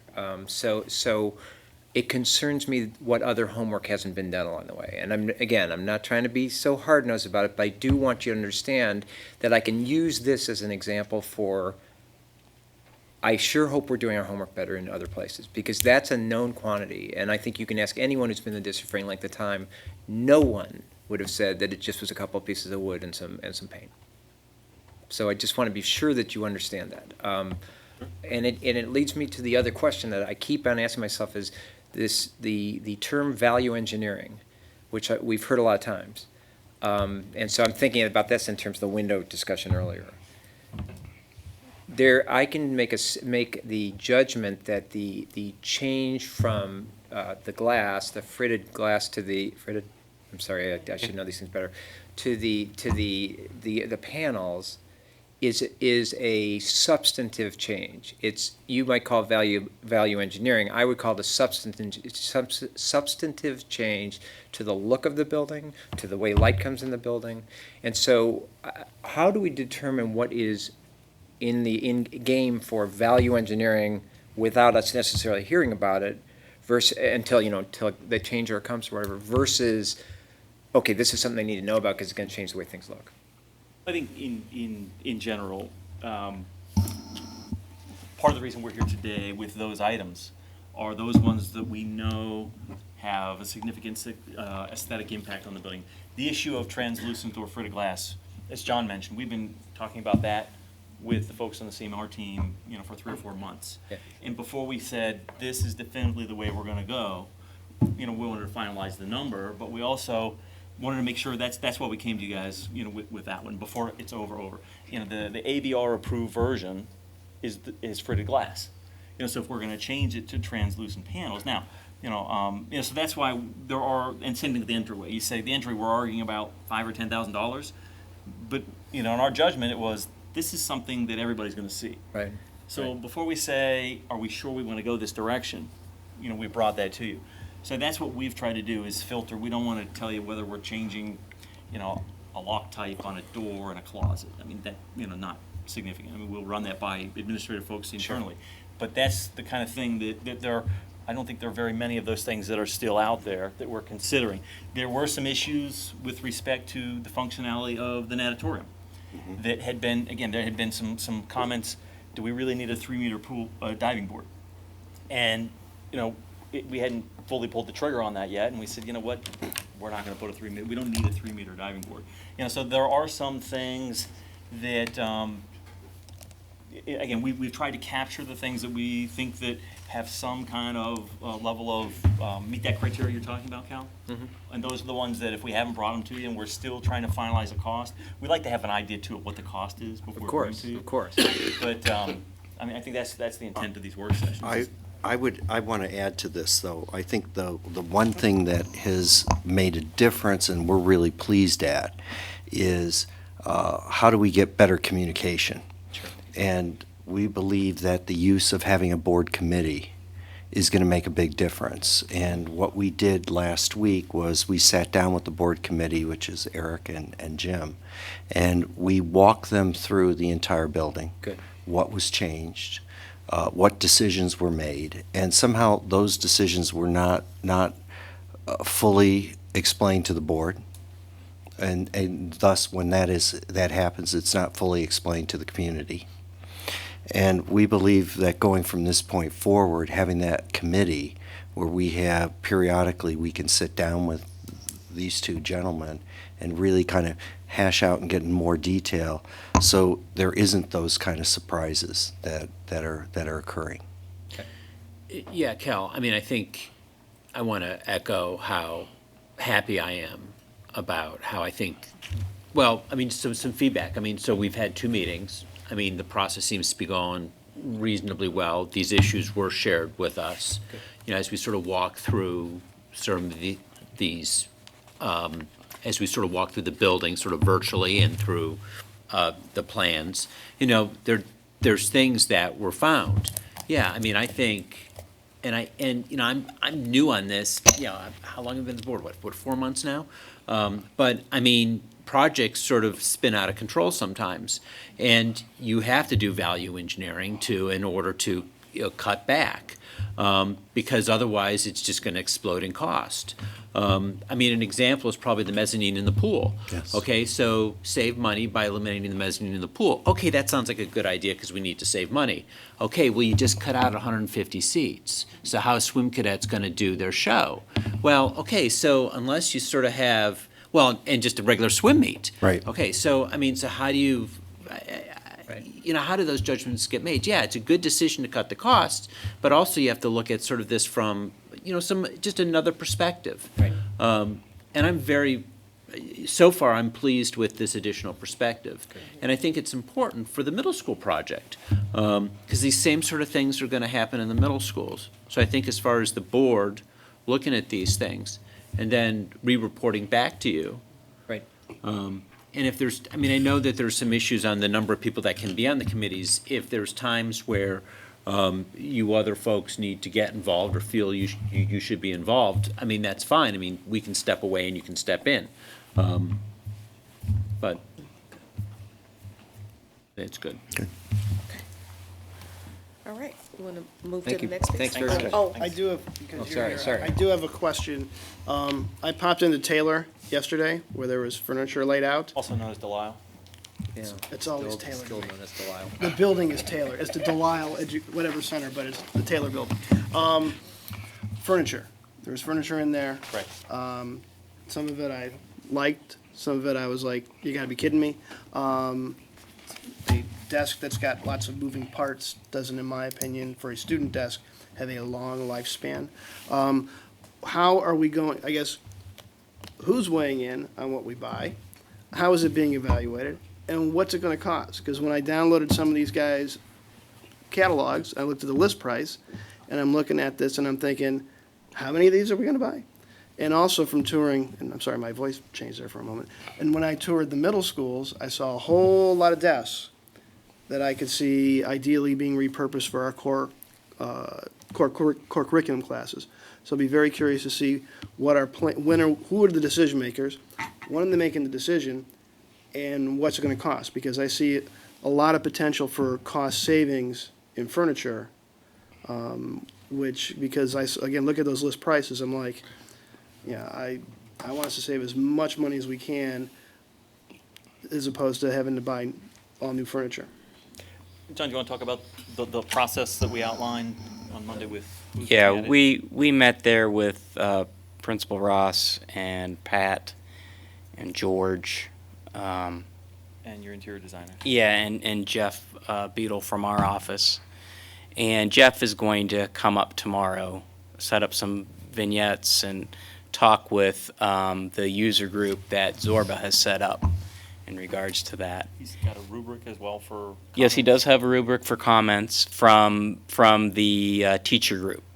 So teachers have been invited to Delisle to see not only the furniture, but to see how some of the desks work in regards to group activity, because I think that's one of the opportunities that the teachers wanted in regards to how they teach now and how they see they teach in the future. I do have to pose the question of teachers picking out their own furniture.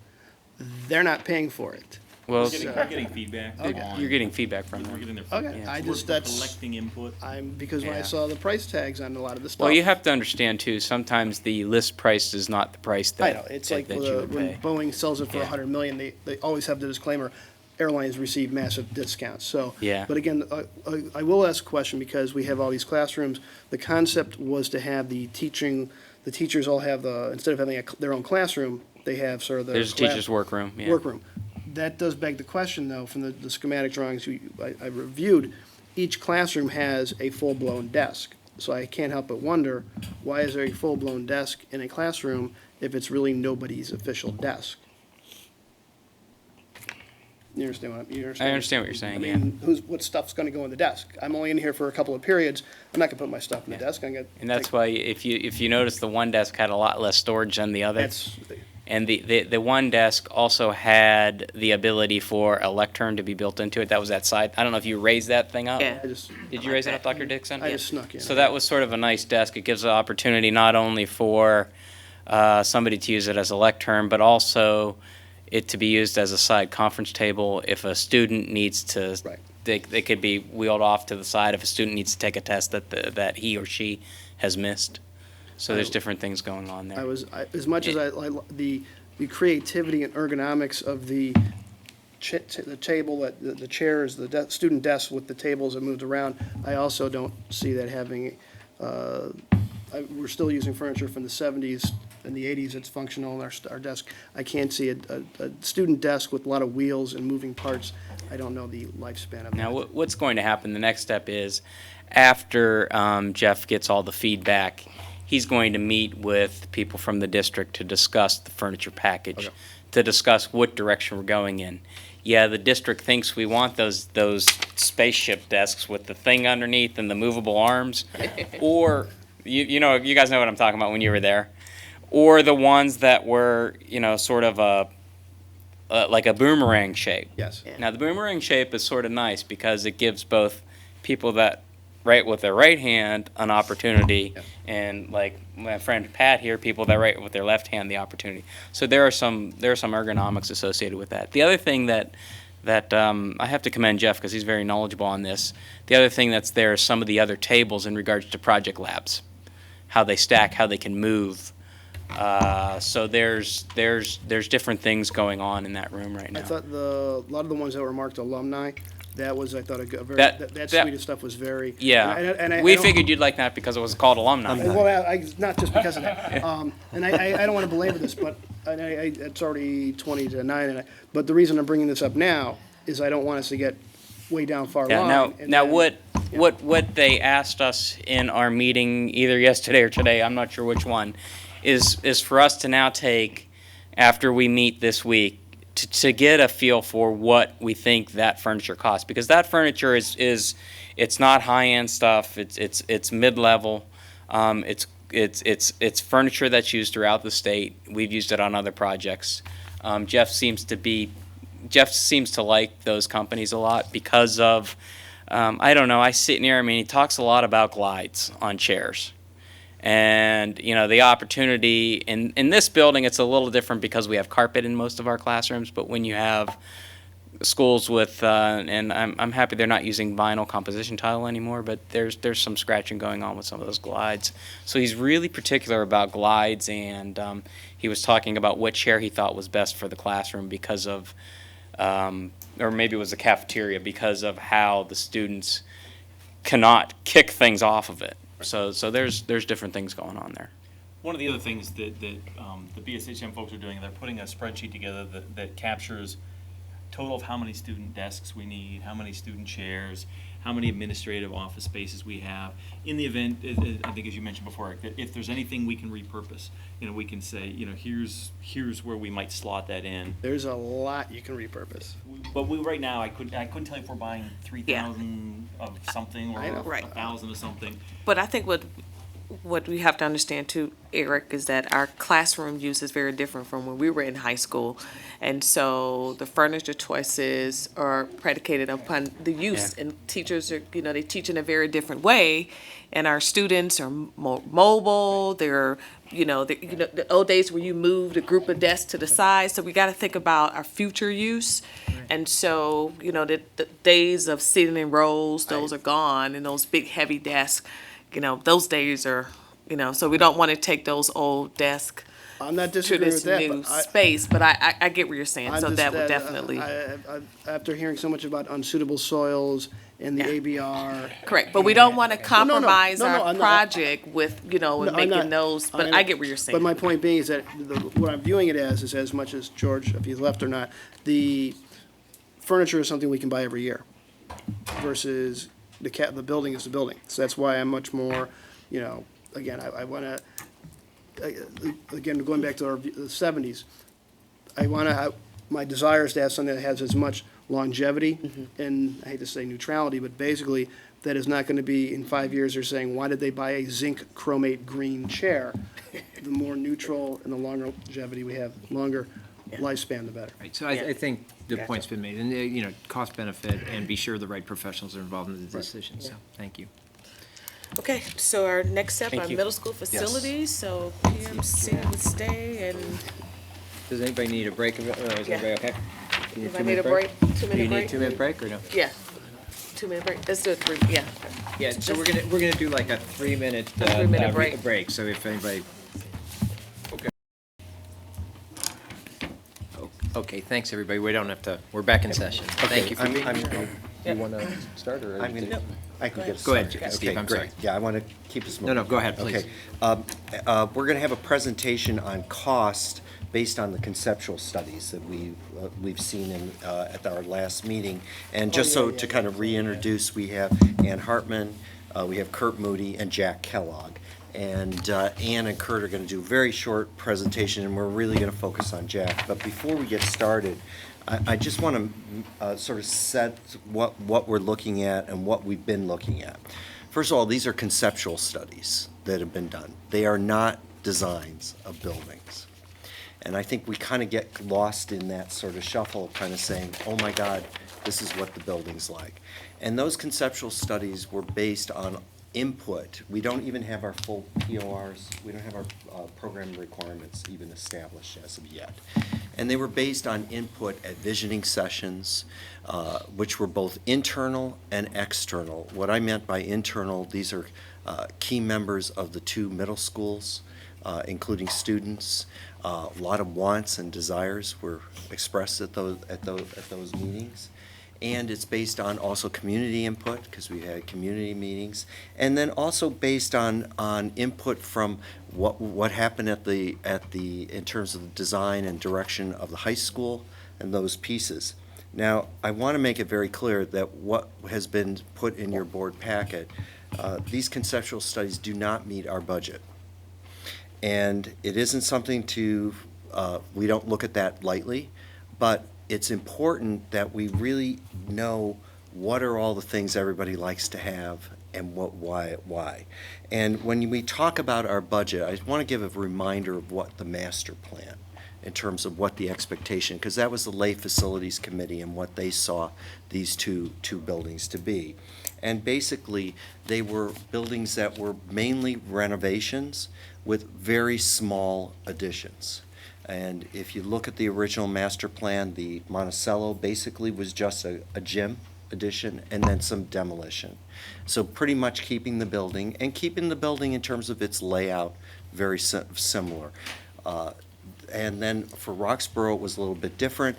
The reason was it had a little larger addition, about 20,000 square feet compared to 10. And the reason was to give it equity between the 2 buildings. It just, the way their gyms don't work at Roxborough, so you had to build 2 gyms is the way that was set up.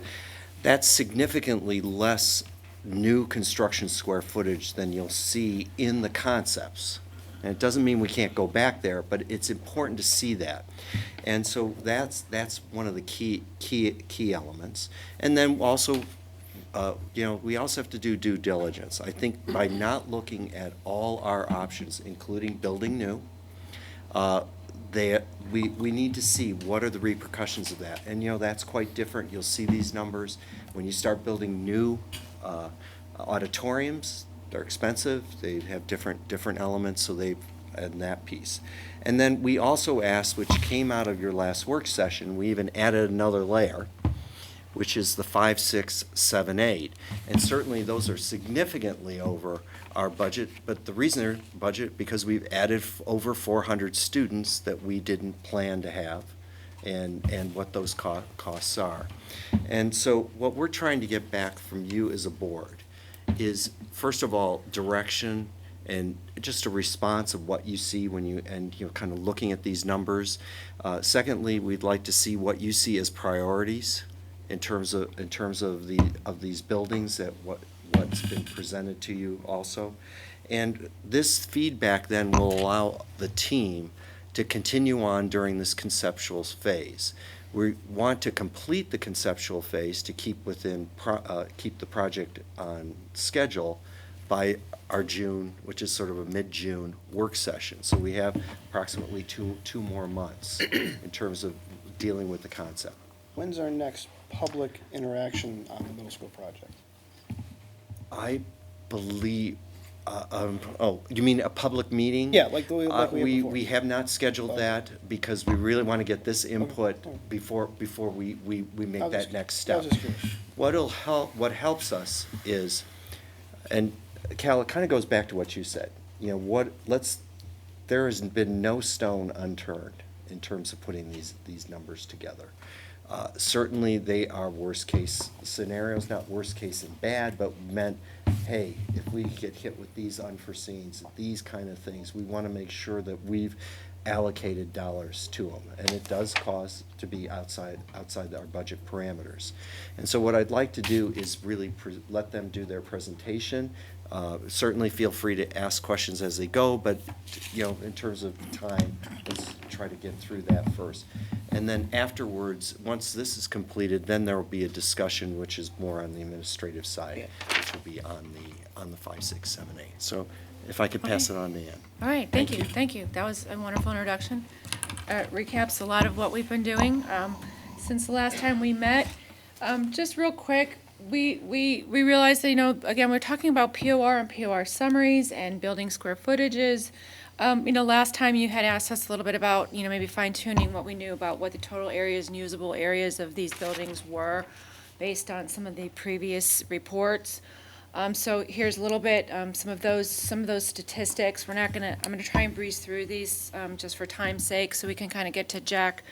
But again, you're looking at, we've looked at a 550 student and a 765 student, which is the 7-8 grade banding for Monticello, the 550 student, 6 through 8, and the 710 student for the 5-6 grade banding at Roxborough. And you can see in these, both of these situations that there's a base square footage there with an additional auditorium square footage and additional auxiliary gym square footage. And we'll get into a little bit this in a little more detail later. But again, these enrollment numbers, just FYI, based on the Future Think enrollment projection draft report from November of last year, 2015.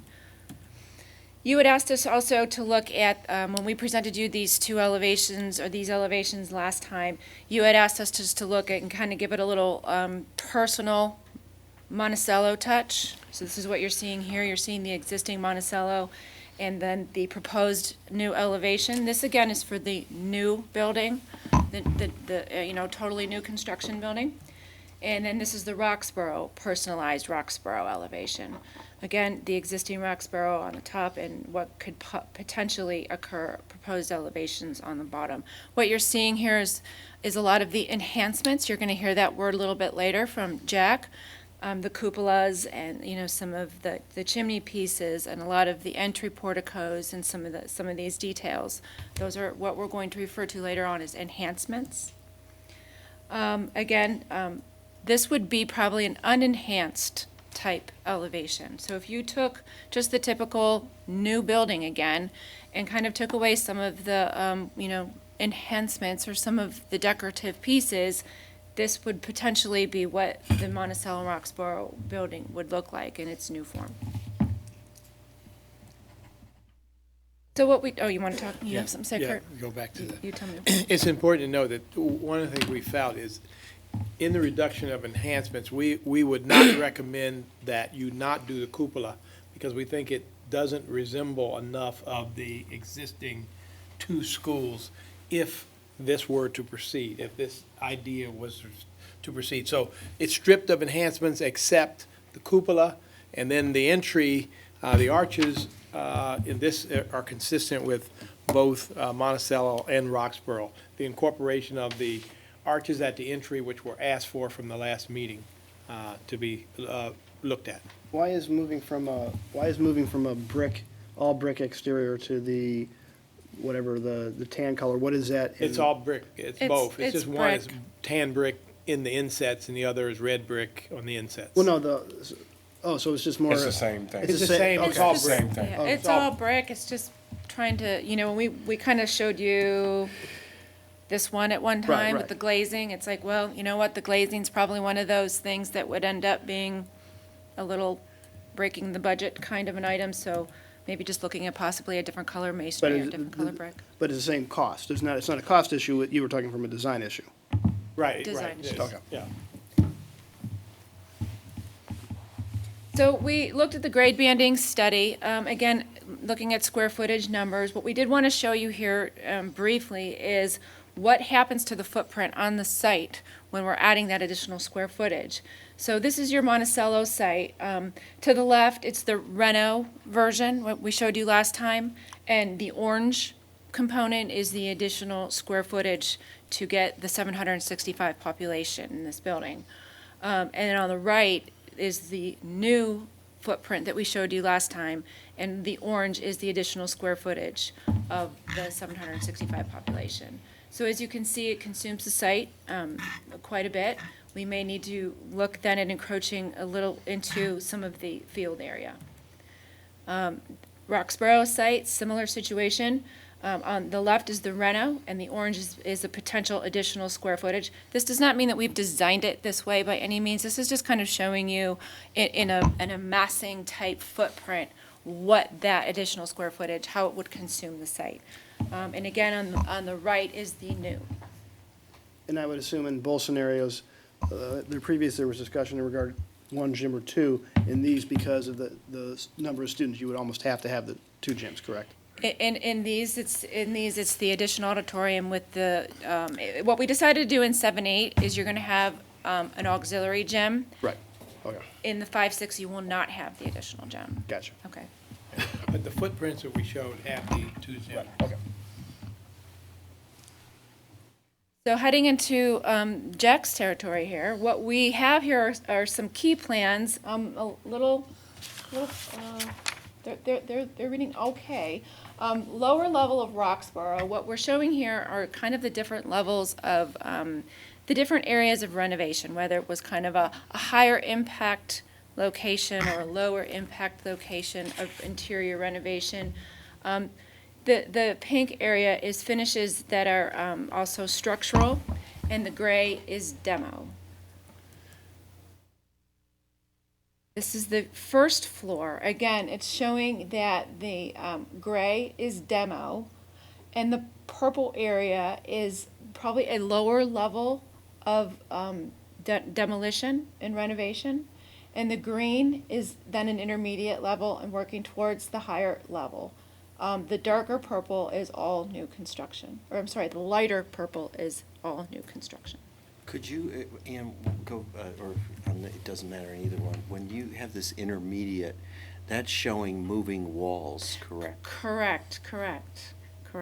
So it's taking interior space within the building and reconfiguring partitions between classrooms. That's the green. That's the green that green. goes right now. And then the pink is similar, but we're adding a lot of structural components to that. So it's kind of just taking the levels and adding all of the components. On your second and third floor, the dark purple, you're removing the 70s edition and you're moving the Yes. 6. Okay, so basically, I'm sorry. Only in this, but we did a version where we, per your request the last meeting, where we put it back in. We left it, and then still added the balance of the space. But in these scenarios, what I call the gym stack, basically everything is this demolishing the gyms? Yes. And then Yes. okay, so it's new construction on that site, okay. Right, so you can see kind of the gray underneath the darker purples. Gotcha. So the grays are all the demolition areas, so those 2 gym areas are included in there, and we're building back on top. So it's the same as your old schematic, except you're color coding it based upon Exactly. what you're doing inside the building. Exactly. Okay.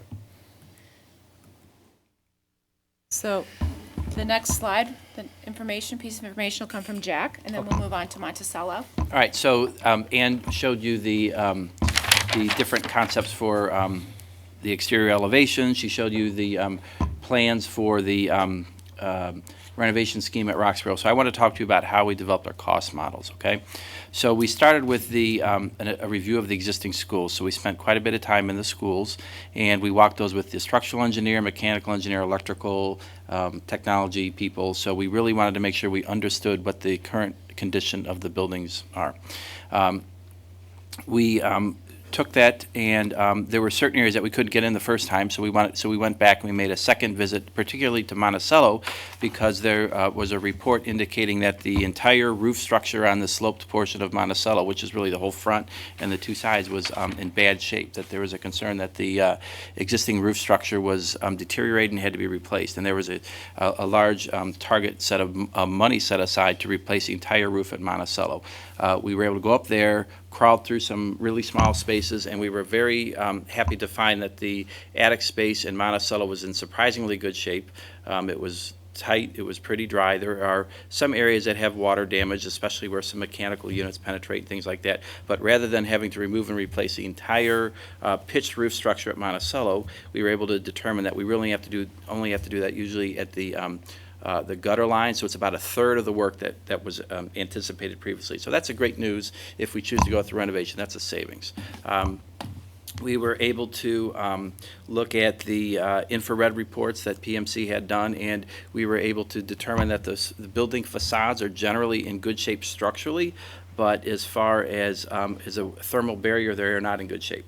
And when you look at the thermal reports, it's taken on a cold day from outside, and you can see hot spots, and there's a lot of hot spots in the existing that's coming through the walls, and that indicates that the existing exterior walls are not properly insulated. They're probably you have moisture issues, things like that. So as part of our costing for the renovation scheme, we included insulating the entire perimeter of all the existing buildings where we're keeping the buildings. So that was helpful information. There were some soils reports that were done, soil borings. We were able to determine that in general, the sites are pretty good. We're able to go with spread footings, which is the most economical footing foundation system, so that was good news. There are a couple areas where there's some fill. We may have to dig down maybe 5 or 6 feet, which is not the end of the world. It's not anything as bad as having to do deep foundations. So in general, we looked at the roofing report. Taylor was here earlier, and we looked at their roofing report. And generally, what they say is most of your roofs are, 10-ish years old, and you're approaching the end of their life. And by the time we're done with this program at 19, the roofs are going to be past their life expectancy, so we're going to have to replace all the roofs. So anyway, we looked at the existing conditions, we looked at the OFCC assessment, and then we worked with Moody Nolan to talk about different levels of renovation. There's a base level which all the square footage gets, and that includes all new mechanical, electrical, plumbing, HVAC, and technology. So every portion of every building that we're retaining gets all new MEP systems, okay? Associated with doing the MEP systems, if you're putting in new lights and sprinkler and new HVAC, we're going to have to tear the ceilings out. So, we're going to have to do some finishes associated with the MEP system. So that's the lowest level. It's MEP and related finishes. And that's really pretty significant. Even calling it the lowest level, it's still a lot of work. So every part of all the retained buildings gets that level 1. And in this example, that would be the blue. So the light blue, which you can see the hallway at the top. Maybe if you can use your cursor to, or your It's hard to, it's that one there. Is that one there? Yeah. So But it's very light. this hallway there in blue, that gets the all new systems and finishes. And then the next level up would be the green, okay? And so we're doing all new MEP and finishes, and we're doing partitions there. And the idea is you may have, this classroom here is pretty big. Maybe Moody Nolan determines that rather than being one classroom, that can be split into 2. So in that case, we would reconfigure some of the existing non-load bearing walls.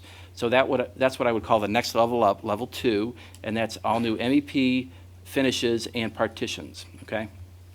The next level, the highest level, is this here color, I guess you call it pink, and that would be MEP, finishes, and structural revisions. And that's where if we have to cut shafts, if we have to cut in ramps, if we have to remove any kind of load-bearing walls.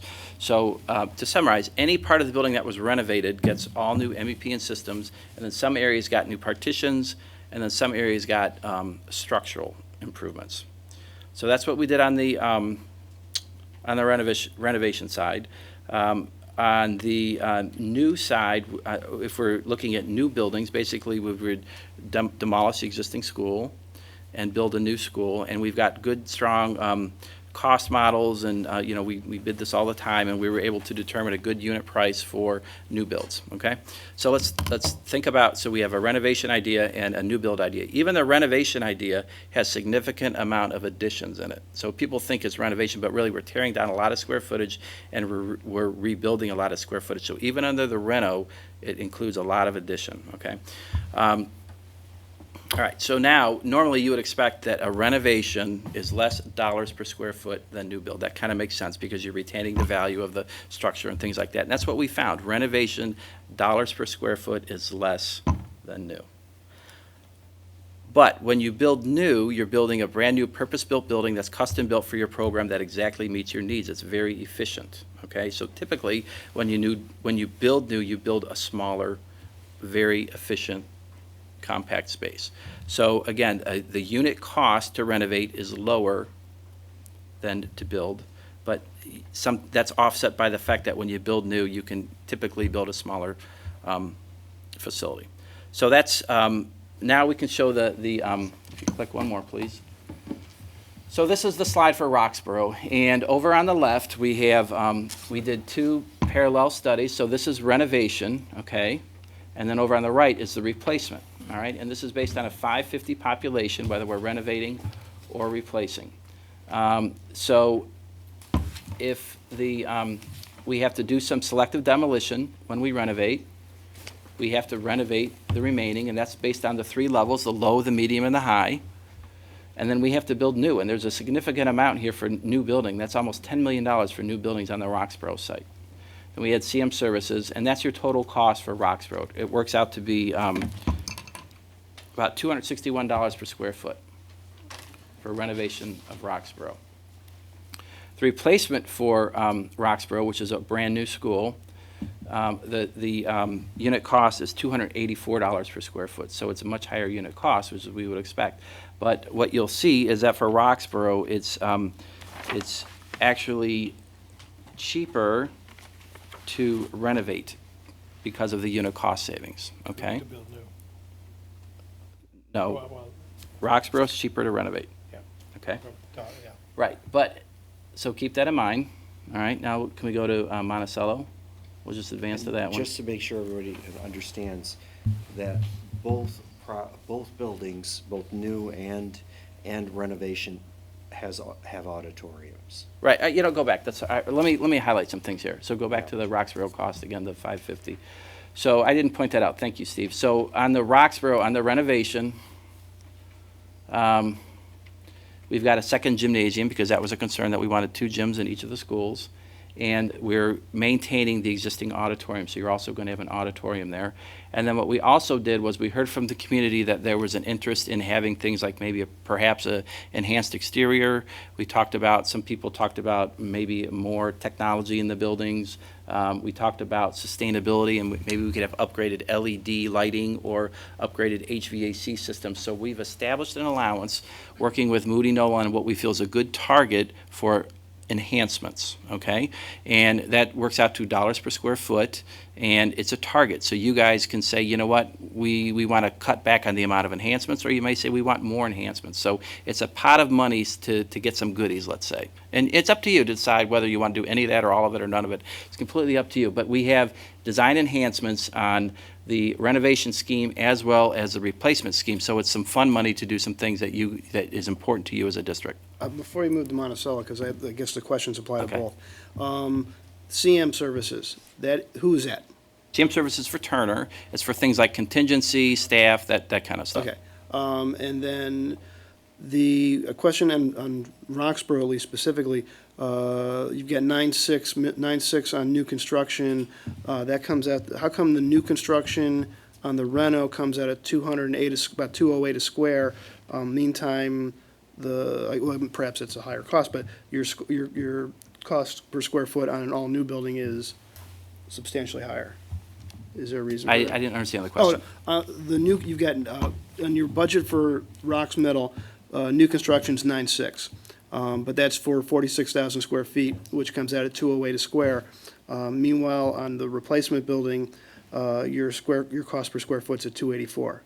I guess, why is an all-new building cost more per square foot than, or does that include all these other? It includes the auditorium, That includes the right. knickknacks, okay. Yeah. But you still, basically, you have a, Enhancements. okay, then I have to. Yeah, but for the rocks, it's like a gym, and I would assume the gym is a lot cheaper to build than Which actually, classrooms. Gym is a little bit less to build than classrooms, yeah. Okay. but if I did my math right, at least I'm jumping ahead to Monticello, which is probably about the same. The gyms cost 200 a square foot. We have gyms at 200 square foot, yes. Okay. Then the number, conversely though, you've got your budget, then you added about a 10% for, I don't want to say playing around, but you're calling it enhancements, but it's stuff that we're decision-making. If we want to do more of this, more of that, but they're not, none of those, the aesthetic ones were in the new construction model, not on. Well, we would have to do under both, because remember, even on the renovation, we are still building additions. Right. So we kept the same amount for the enhancements under the new and the rental, because we Okay. wanted to equalize it. We wanted to make sure that you had the same amount. And again, you could use those for exterior, you could use those for interior. You know, if you are building a new addition onto an existing school, it could be that the exterior enhancements are more extensive because you have to match stone and more detailing and things like that, so. But ultimately then, you've got 2.5 on design enhancements, and the second gym's another 1.5, correct? I want to make sure I'm reading this right. Okay, you're on Broxborough, Yeah. 550 replacement.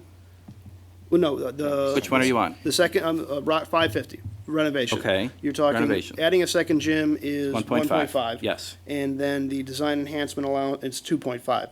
So 4 million of the 28 number is the second gym and design enhancements, correct? Correct. Okay, so that's because I'm trying to get a sense Right. for, now conversely, there's a little note all the way at the bottom that says, this doesn't include soft cost, A&E, et cetera. Correct. So then, when we add that on, what does that make the price? Well, our soft costs are staying the same. The original budgets were 44 million total for both projects. Okay. Right. 38 was for hard and 6 was Okay, for soft. okay, so- And the soft costs aren't in both cases, the soft costs are staying within Okay. that 6 million range. So basically, we have 38 million for bricks and sticks. This is Yes, bricks and sticks. yes. Okay, So if you look at that's the comparison. that's what I was looking for, okay. Yes. Okay, those are my, oh, okay. You have, say that again? We had for the two projects. You said the soft costs are not here yet. No, the original budget, when you look at these numbers, you're only looking at hard costs. Right. So you need to compare those to the $38 million that we Right. had for hard costs. Okay. And you're That saying would be that the the 6 million soft cost is gonna be the same no matter what? Yes. One of the last question on your current, not the second gym, the first gym, what are the sort of the specs on that? Because I'm using the frame of reference, what we currently have at Monticello is, I'm sorry, the competition gym. You have a gym, not a lot of run-over space, and stands. Is that, so this, I guess comparable to that, are you proposing your primary gym to be that, or more or less than that? Well, the primary gym, I believe we were a little over 8,000 square feet. The secondary gym, we're at 7,760. Okay. They both get wood floors. The secondary gym has got minimal amount of seating. It doesn't have the full bleachers. Okay, because I'm looking at here, because I'm not familiar with the programming of what the middle schools need from spatial, and also the whole issue of, we have the high school as well. We want everyone to have, do we have everybody doing something at the same time, or do you stagger the times? Because I'm trying to get a sense for just how much gym are we getting in the first gym, and then how much are we putting in the second gym? Because when I'm looking at a price tag of 1.5 million, I'm trying to figure out, well, 1.5 million and balance the budget, so. That has not been analyzed, and that would have to be part of the POR. Yeah. And the reason the double gyms are based off, presently, the buildings have double gyms. Right. And I see, so right. it's sort of going apples to apples. But you do have a good point, where it's really how do you use the building, and what, and how do you do that? I mean, That's- one that buil- still needs to be analyzed, but that's the kind of feedback we would like to hear from. I mean, my take on it, one gym with spectator seating, yeah, that's a gimme. The second one, Monticello, which has a plethora of riches, doesn't have that. I'm trying to understand the value, because I'm looking, if that saves us $250,000 or $500,000, that's, okay. What I did want to point out is the existing gyms that are in both buildings do not meet OSFC. Oh, right, yeah. So they're smaller than what is programmed to be added. Right, that's what What's being added is to that standard, which is a bigger gym in either case. We saw that at the high school, with you have the overruns, that's, okay.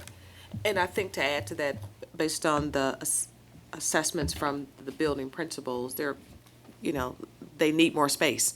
The space they're working in now has been compromised, so we want to give them the adequate space that they need, so they really need the space that they have mapped out. Well, that goes to the issue I mentioned to you as far as I mentioned before, a utilization model for the high school. How do we game our current scenario, our current schedule into the high school for space? I think the same thing for the middle school. The earlier we can game out utilization models for programming and curriculum, the more we have a real solid knowledge of what we need. Okay. So that was Roxborough, and again, we talked about on Roxborough, it's less expensive to renovate the 550. Okay? Now, if we go to Monticello, if we can look at that slide, please. We'll just advance to that. We'll come back to these. Monticello, it's the reverse situation. It's actually less expensive to build new. And the reason for that is the Monticello school starts out much bigger. The existing school is bigger. And so we're paying to renovate more square footage. So for Monticello, it actually is cheaper to build all new. We use the same units, we use the same methodology and everything else, but in that case, it's actually cheaper to build new. And this is still based on the scenario of tearing down the Quilliams wing, correct? I'm sorry? There's a whole wing of the building, the section of the building that is parallel to Quilliams Road. Well, let's we walk look them at through that? exactly what it is. So that's the lower level. Move up one level. So you can see on the left, you can see the gray, which is demolished. Does that answer your question? Yeah, that was what I was Okay. What should be evident here is the green, prior to some other drawings that were done, was all new versus renovated. We went back to maintaining the space, the cafeteria, and renovating it in that. So we would renovate the Fleischmann 72 cafeteria. Under that scenario. Okay. We also had a scenario that removed it all. And that's definitely a TBD. I mean, that's one of Yeah. those things that we need that feedback. Yeah. I think we did this based on, I think there was somebody last time who said, well, what if we kept it? Yeah. Mm-hmm. So we're just looking at it. From what we said. Let me this way, I'm not a fan of tearing down the Quilliams wing to begin with, but I have a real problem tearing down the Quilliams wing, John Graham's Quilliams wing, and keeping Fleischmann's 72 cafeteria. That space is nasty as it is. The only value is maybe the columns, so that's a hard sell. But what we're finding out in both scenarios is that to get closer to the budget parameters that were originally set, you have to renovate more and build less new. Regardless of, I mean, we might not like the space as well, but it's a condition of, once we demolish and fill in with new space, we're in a lot of cases filling multiple levels because of the foundations and different things that are in. So we're having to, as you heard, we're having to renovate more total square footage to get the same program element in because of conditions that exist within those buildings. And in this scenario, we did leave this as the higher end renovation. That area is in the green, it's in the green band, That so would be it's the totally- higher. We wouldn't leave it and just paint it and fix it up. Yeah, but I know. it's a philosophical It, issue. I Yeah, I understand. agree. We agree, because our first initial scheme, Was we get had rid it of gone. Yeah.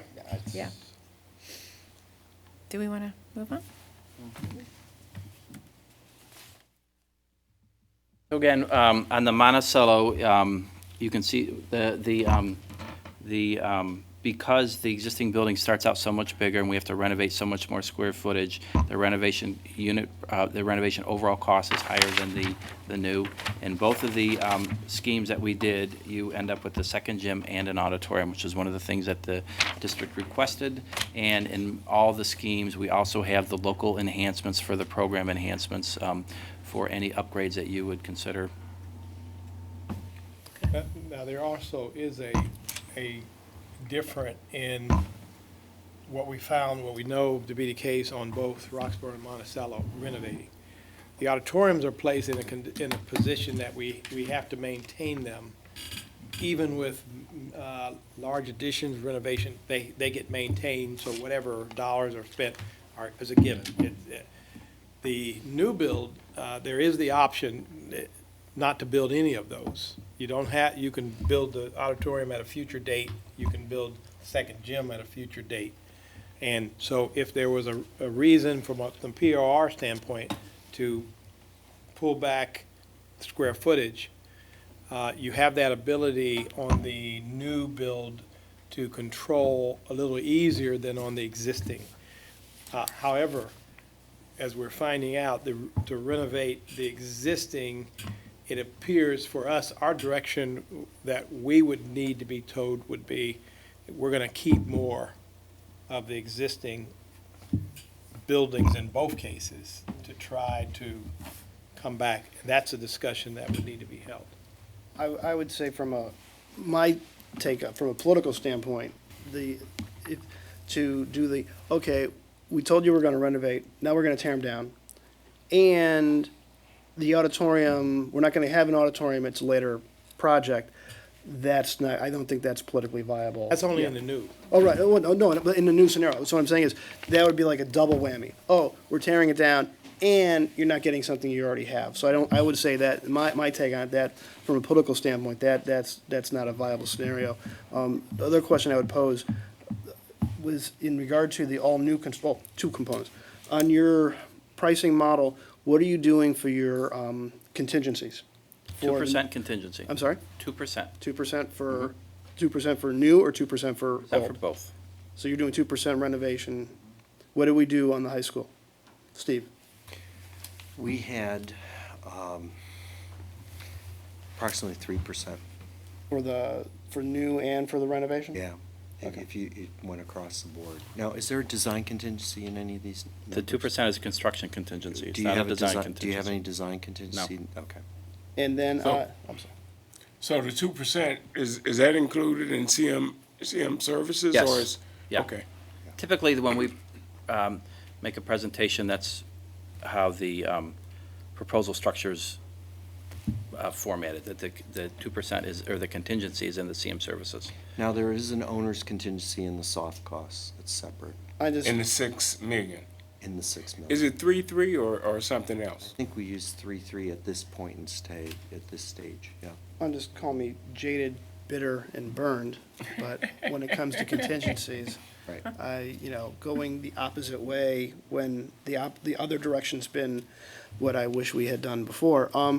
In regard, I believe I asked a question. I would say, though, that these numbers at this conceptual stage are much more vetted than significantly. I know, but at 2%, it's, I spend $1, if it's 98 cents, I leave the 2 cents. That's why it's. The other question would be again, being burned on unsuitable soils. Now, I know we did borings, and I would imagine Monticello probably versus Roxborough is slightly more of a known element because of it's all, what are you allocating for, when we met on Friday, your numbers for unsuitable soils? Based on the understanding that we're going to be able to use spread footings, we feel that the cost model that we've got developed takes care of taking down any areas. They had limited areas that have to go down 5 feet, so we've got that accounted for, and we've got spread footings. You're assuming 5 feet as opposed. At certain areas, okay. yes. Okay, so Per the report. not the whole site. The two No, areas. just Okay. there were certain Okay. areas that there was fill that they said you may have to go down to 5 feet. But again, the soil borings were good news rather than, they weren't alarming. They didn't. We already know what's involved in that, right? Is this pretty accurate once we get the borings done? Borings are generally pretty accurate, but any soil boring company will tell you that it's a located point, and they can tell you exactly what it is right here, but they may not be able to tell you what it's there. Now, they did multiple bores, so we can assume that we can extrapolate from what they have. So I would say you can go with a reasonable amount of certainty that it's accurate throughout the site, and we're not building 200 feet away from any of the bores. We're building pretty close, so I think we're good with the. So they have a spacing as far as the borings are concerned? Well, we basically told them, do one here, do one there, do one there, because remember, we had to go inside the school. We also did them inside the school. Right. Which, because of what we learned on the high school, there were areas of building that were built under when we say unsuitable, let's not say that these are bad soils or there's something wrong with it means that what's their bearing capacity of Right. that soil, if it meets a certain standard. And in this case, we went inside the building. Kirk, let me Went ask you right to take a through the breath floor, for a huh? minute. And let me just give the others a chance for a minute. We'll come back to you again. Well, I interrupted him, so. Yeah, no, go ahead. I mean, He wants you to go after me. well, I guess, so when we think about the total cost, we're talking about somewhere in the neighborhood of these, this 550 renovations as being like 30,000. A little over, 30, 31. 30 million. Million. I mean million, I'm sorry, million. I think it's what? Yeah, because I think he's adding the 3 on, your 3 or whatever. Yes, yeah. I mean, we gotta look at the total cost, I mean, Yeah. right? Well, I would compare it to what we have budgeted hard to hard. I would not look at the soft costs and put those into these numbers. These numbers do not include the soft costs. We have a budget of 38 for hard, and I would compare it from 38 to 24. So I would look at where it says total estimated. Wait a So second, we're- it's we're- 38 for For both. both. Both. It's 38 for both, For so, both. This is 54 to 38. Right. Yeah, this is Right. 55 versus Right. 38. Right. Right. That's right, so it's 17 And- million. And Kurt Over. summarized it really well. The difference is, from the master plan, is if you look at this starting with Monticello, we only had 10,000 square feet of new addition, new construction. The rest of it was renovation, all right? And compared to, now you have 36,000, almost of 37,000 square feet. renovation. Of And new. then the other is in Roxborough, we had 20,000 of new construction in the master plan, and we have 46,000. That, just remember that we are lay people, not construction engineers or anything close to that. So we don't know how to move from 10 to 30. I mean, we don't know how that happens. Well, when the master plan was done, the concept was that we would renovate the buildings, take a bit off the buildings, get them down to a lower square footage, all right? And we would only build, these were gymnasiums. No, the Relay Facilities Committee's recommendation was take down the additions Yes, from the 50s and the 70s, and then renovate the existing building and add as needed. It wasn't, but the ad was, it would have brought Roxborough down to 93,000 total. I'll cut to the, Yeah. I'll cut to the chase. I mean, the biggest issue I have is real simple, is I sat in on the interviews, and I asked Kirk specifically, I said, I got a whole bunch of really pretty things here. New Albany's 300 square foot, the issue ends up being, our budget's 225 a square. I said, can you do, there was the Dunbar. Dunbar was very pretty. I don't like Newt, but I like Dunbar. Looked in the portfolio. I said, hey, can you do this at 225 a square? You folks said, yeah. So the question I would pose is, the budget's 225 a square. How are you going to get it to 225 a square? You can't do it for 225 a square. I mean, to be at 38 million total for both buildings of hard costs, you can't do that. Right. Well, one of the things, I think, to go back to what you said in the master facilities plan, I don't remember a discussion that we even gave Moody, Nolan, anyone a charge to follow that plan. Right. Okay, so from the start, correct me if I'm wrong, You're correct. we did not give them the charge that based on that master facilities plan, that original plan, that here's where your charge and here were your limits. What we stated to all the architects during that interview was to give us a design that, one, would be flexible enough if we were to consider a 5, 6, 7, 8, or 2, 6, 8 buildings. I think that we didn't do our due diligence if we were holding any particular architect firm to, here, this is what the master facilities plan, we were only going to renovate this amount. We exceeded that from the conversations I know from the district, from the conversations during the interview. So I think as we are coming to understand some other factors, we need to go back and say, are we going to follow that plan to letter and say, we're only going to renovate this amount of square footage? Okay, that's a totally different conversation from what we've had, what we've seen. That's very different. I mean, because now we are being presented with something that it exceeds what we had originally budgeted. And so we got to get through that somehow. And I would like to address Eric's concern. One of the things, and those projects that you mentioned, they were designed based on a final POR that we don't have here. Right. And those were designed within the budget parameters that were set by the POR. We're still looking for that to be established. So these are conceptual studies versus here's the concept, it's over budget. What we have to get to, and the exercise we think was very good from this standpoint, we know, given the exercise, that the original premise will probably need to stay closer to that original premise than what we had hoped could be done beyond that. So to stay within those parameters, we got to go back and hopefully develop a POR that says X amount of square foot will remain as renovated space and Y will be the added new space that confines within being able to meet your program objectives. And then the design we bring forward will do those things and bring forward a final design direction that's within those budget parameters based on that POR.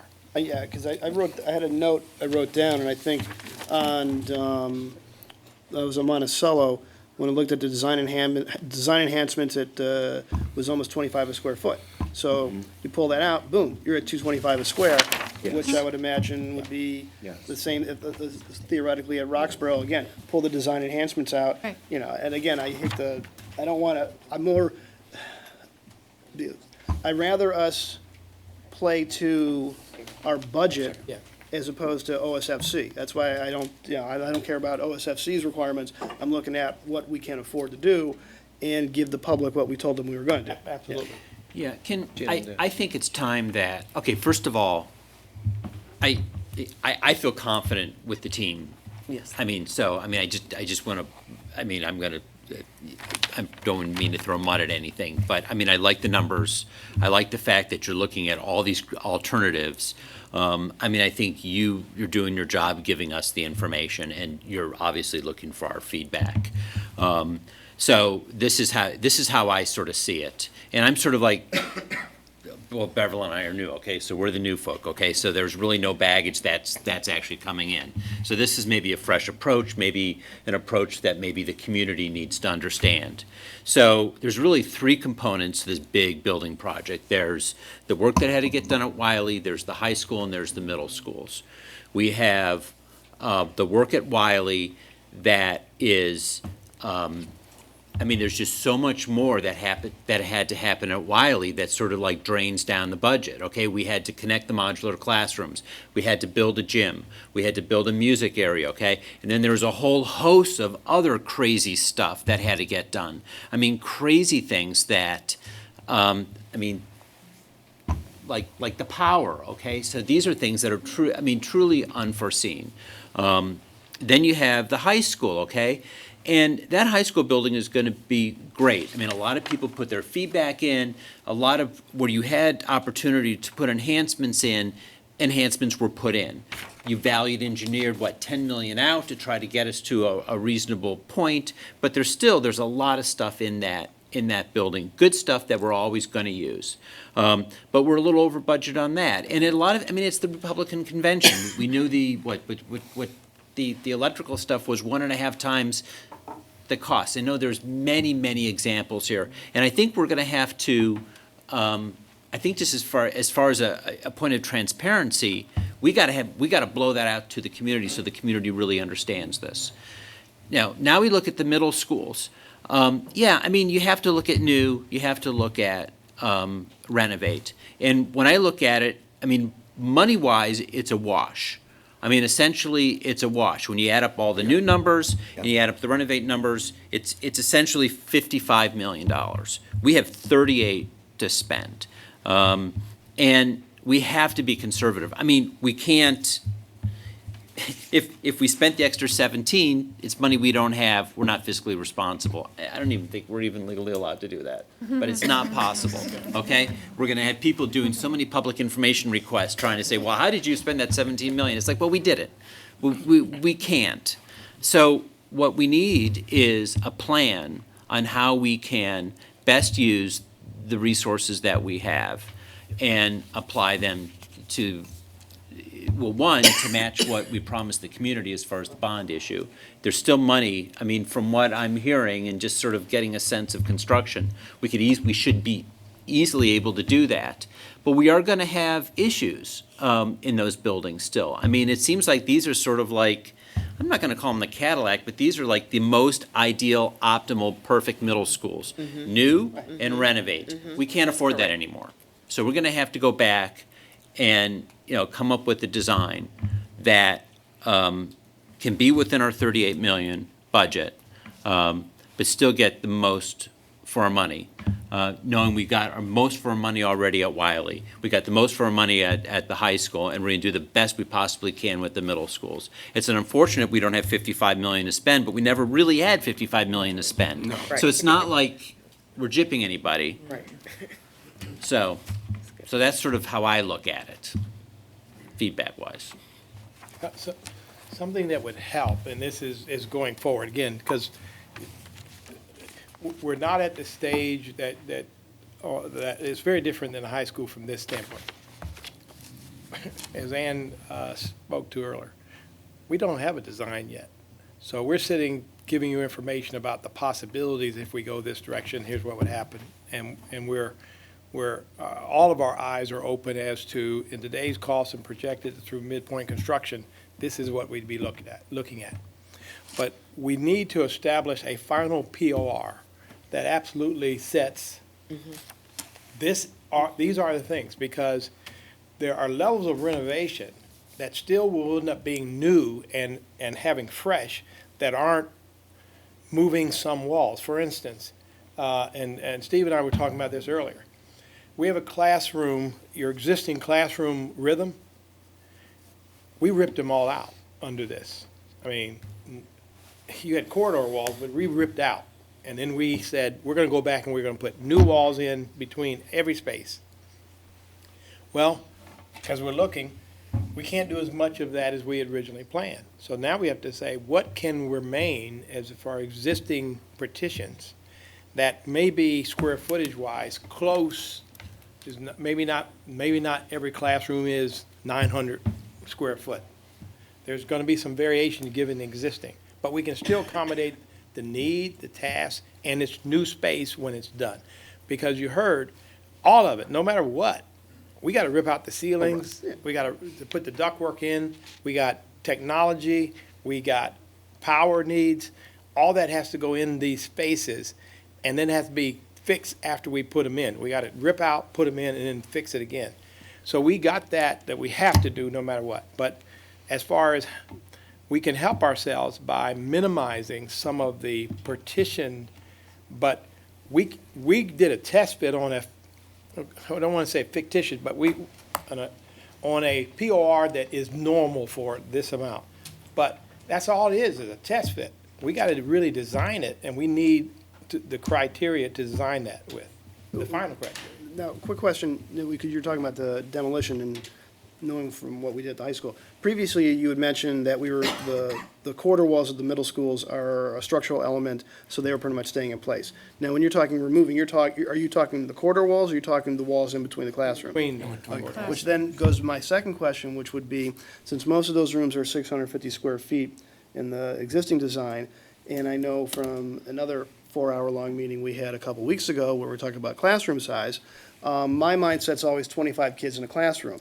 If our enrollments are more around 20, I guess if, the question would end up being, part of the issue we have in the buildings is they're not designed for technology. We don't have we haven't had a very intelligent, even space utilization going back to our assessment. It was like people at Noble saying, we don't have enough storage room. We're going around the biggest building in the district. We're finding tons of storage space. You have space. They weren't utilizing it efficiently. I guess the question would be then, for the 21st century classroom, if we have 22 kids in a classroom and I got 650 square feet, can that work if you have a more intelligent utilization of storage and built-ins and technology? Or do we have to tear down, again, do we have to tear down that wall, which again, because of the window structure at the middle schools is different from the high schools, you don't have to really line them up as much. And you are using those spaces today as middle school spaces. I don't know if you have 22 kids I'd have to recheck that. I don't believe you do in any of those classrooms today, the way you operate today. Well, exactly, which goes to a whole other conversation. I don't believe it's even at that. Because when we were reviewing it before, my mindset was, you're in this classroom, it's cramped, it's tight because of the furniture and the utilization of the programming. But conversely, if we're talking different furniture, different learning environment, and if we're not talking 25 or 30 kids in the room, if it's 18, that's a much different dynamic than tearing down the wall, making it 850 square feet.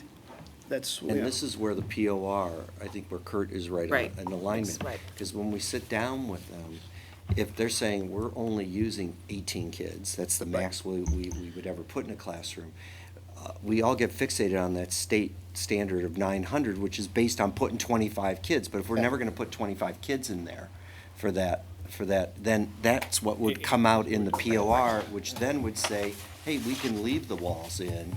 We don't have to do this. But as he said, we took the work, we said, hey, we got to do 950 classrooms, and this is what it And just would as do. a reminder, board, we have biweekly meetings that they're meeting with the principals that are there, so they're getting some deeper understanding of how the buildings and the space are being utilized. So they're not moving forward in the absence of that, of the principals being at those meetings. What is a little different here compared to the high school, I do want to make, which I think is better, and I'll tell you why. In the high school, we jumped right to the POR and not to the concepts, and didn't look at costs, these kind of cost issues. This is going to give clarity when you work with the POR to kind of, when they say, hey, what I'm hearing, now I look back at those costs, I don't need those rooms that big, or what. But what happened was we didn't, what I really like about this and what Kurt and this team put together was, we're gonna hit you with the worst thing, what it is. Now we know what our challenges are, rather than seeing the challenges after the fact. We're doing it at the beginning. I'm going to ask a leading question, which hopefully might move us to the next thing on the agenda, hopefully relatively soon. The question I would pose is, in the 9th grade, I guess as we get older in the 9th grade, 8th grade classes, do we see, and there's a reason why I'm asking this in regard to the two buildings, at the high school we have a large number of highly specialized spaces, so we have to, that's why, that really dictated the design. The middle schools are much more, it's everyone's vision of 25 kids in a class. Conversely, some of the, let's say, 7th and 8th grade classes, and particularly 8th grade, do we see a large number of specialized spaces, which would then you have to have in both buildings, versus if you had one building with them all, which goes with more of an upper and lower. The question I'm posing is, are there a large number, or is it a handful of these of quote specialized spaces? I don't see it as a lot. I mean, it's not a large number. Okay. The root of the issue for us, though, is on this first study exercise. What we did is, you heard Steve say it. We basically didn't care what the size of the classrooms that exist in the building were. We were saying we were going to build brand new. We're going to use the actual bearing walls, of course, in the existing structure. But also, we did what we would do normally, and that is, if we were starting this from scratch, we would assess that the additions, there's a number of additions you mentioned on each of the schools that we would historically tell you to do away with. We would say, our recommendation is, and we did that. We went back and said, we did our own assessment. We sent a team out there and we said, we wouldn't keep this. And then we went forward with concepts that did that. We in finalizing the numbers and working with Turner on going through the level of renovation we felt needed to happen in there, the numbers were put forth on that. But we also know we have a lower number of renovation we can do to achieve the budget. So now, based upon the task, we would want to go back, establish a POR that might say that 650 square foot classroom is, we would lay out furniture and make sure we can accommodate the number of students and the technology necessary in those existing spaces. If that's the case, then we'll keep that space. We refinish it, we redo it for all the new needs. But that's going to be at a lesser cost than if we demolish the walls and put them back up and then all of that. So we're going to be able to have a different vantage point of how we address cost, and what's probably going to remain constant no matter what is the cost for our mechanical systems, electrical systems, and all that. That's just going to be there. And the skin. The repair of the building and keep it, all of those things, the envelope itself, that's going to be there. But we can work with the others because we have a broader range, a little bit more flexibility, and we can determine what level of renovation we will do to those spaces in order to stay within and meet the budget parameters that you have. So in the interest of time, first, thank you all for the Yeah. presentation. We heard loud and clear that you need to be working on the POR now, and that we need, you need input on getting to the POR. I guess I'd urge a tiny bit of caution along the lines of when you talk about renovation versus new construction, because people might hear renovation as being a historical renovation versus what you're talking about, I think is a little bit different. So many people who embrace renovation as this is maintaining history, you're talking about using the building that exists and upgrading it. So I think the reason I mentioned is something Jack said earlier, which I don't think that the renovation cost versus the new cost is necessarily an apples to apples comparison. So just something to think about as you go forward. I want to echo what Jim said, that the whole point is we need a plan. We do have a budget. While I appreciate, Steve, that this helps for them to shape it, it also brings us a suggestion that's not feasible.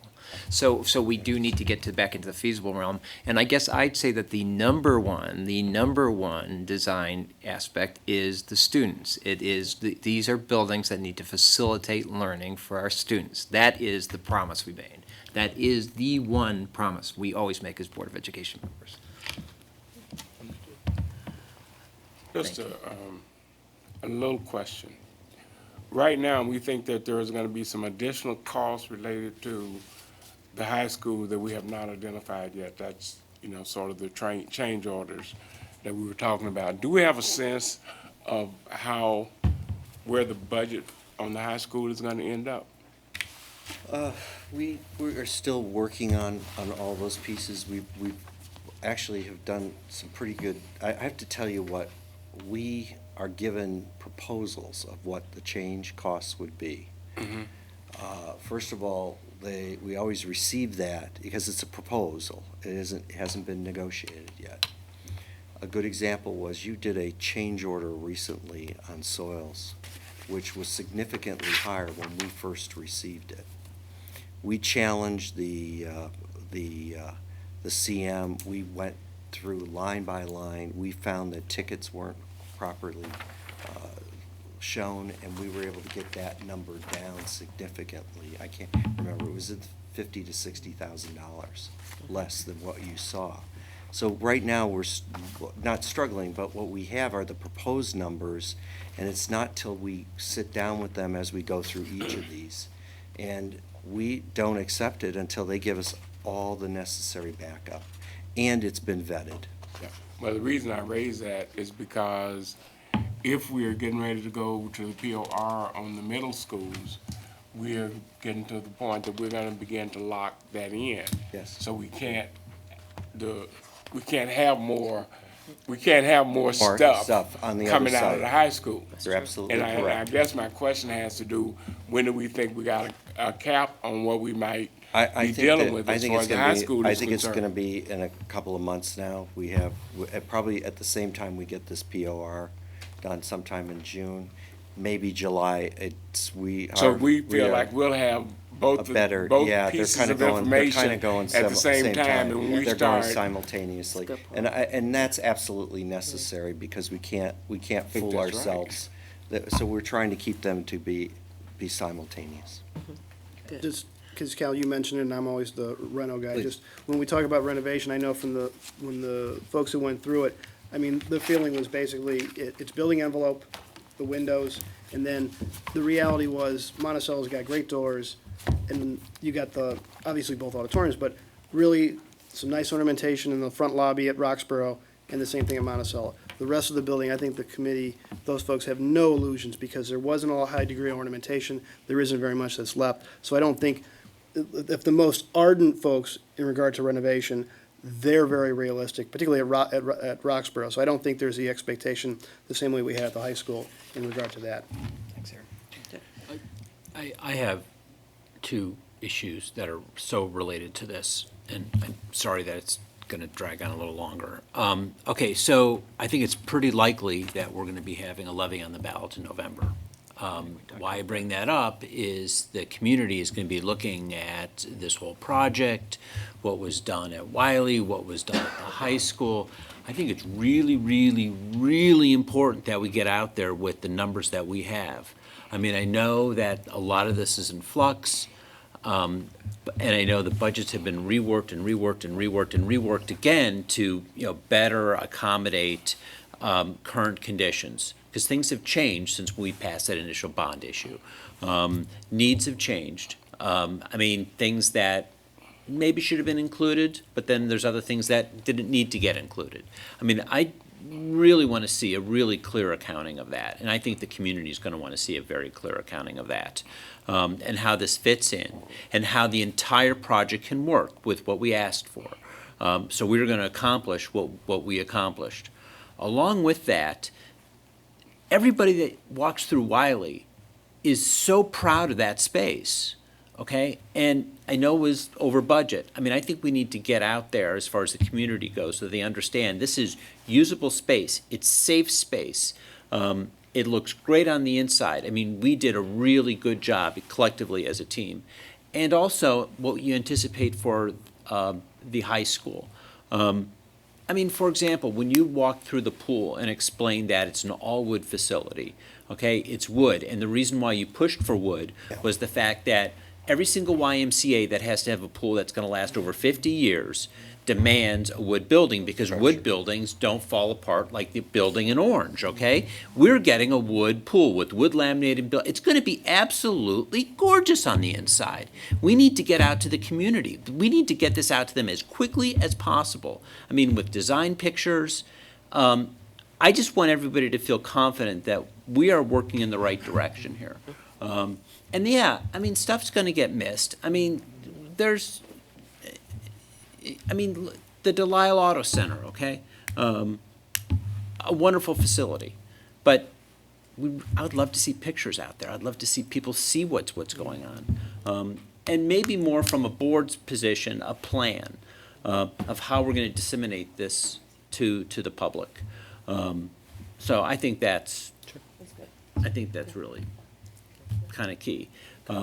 You're presenting so the other issues, we're presenting to the FAC committee.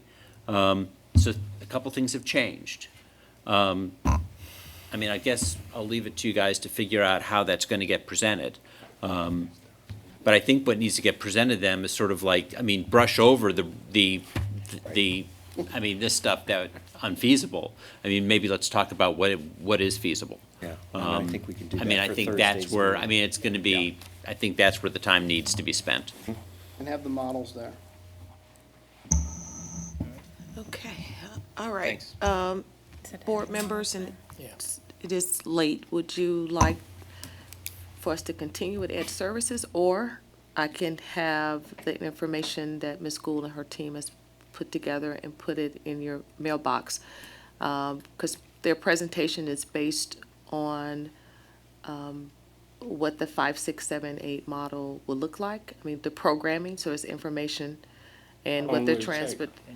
I'm not sure with the questions that we have. Right. But it's, you know, but I want, you know, Dr. but Dixon, it would be okay also for us to add a meeting in May if we. But have yes, to. we were talking about adding another meeting in May, a third meeting in May. Sorry, team. I was- But this would, because it's late and I want to be, I don't want them to rush through it, because they've done a lot of work on it. They've done a nice job laying out all the components so you can see what the program will look like.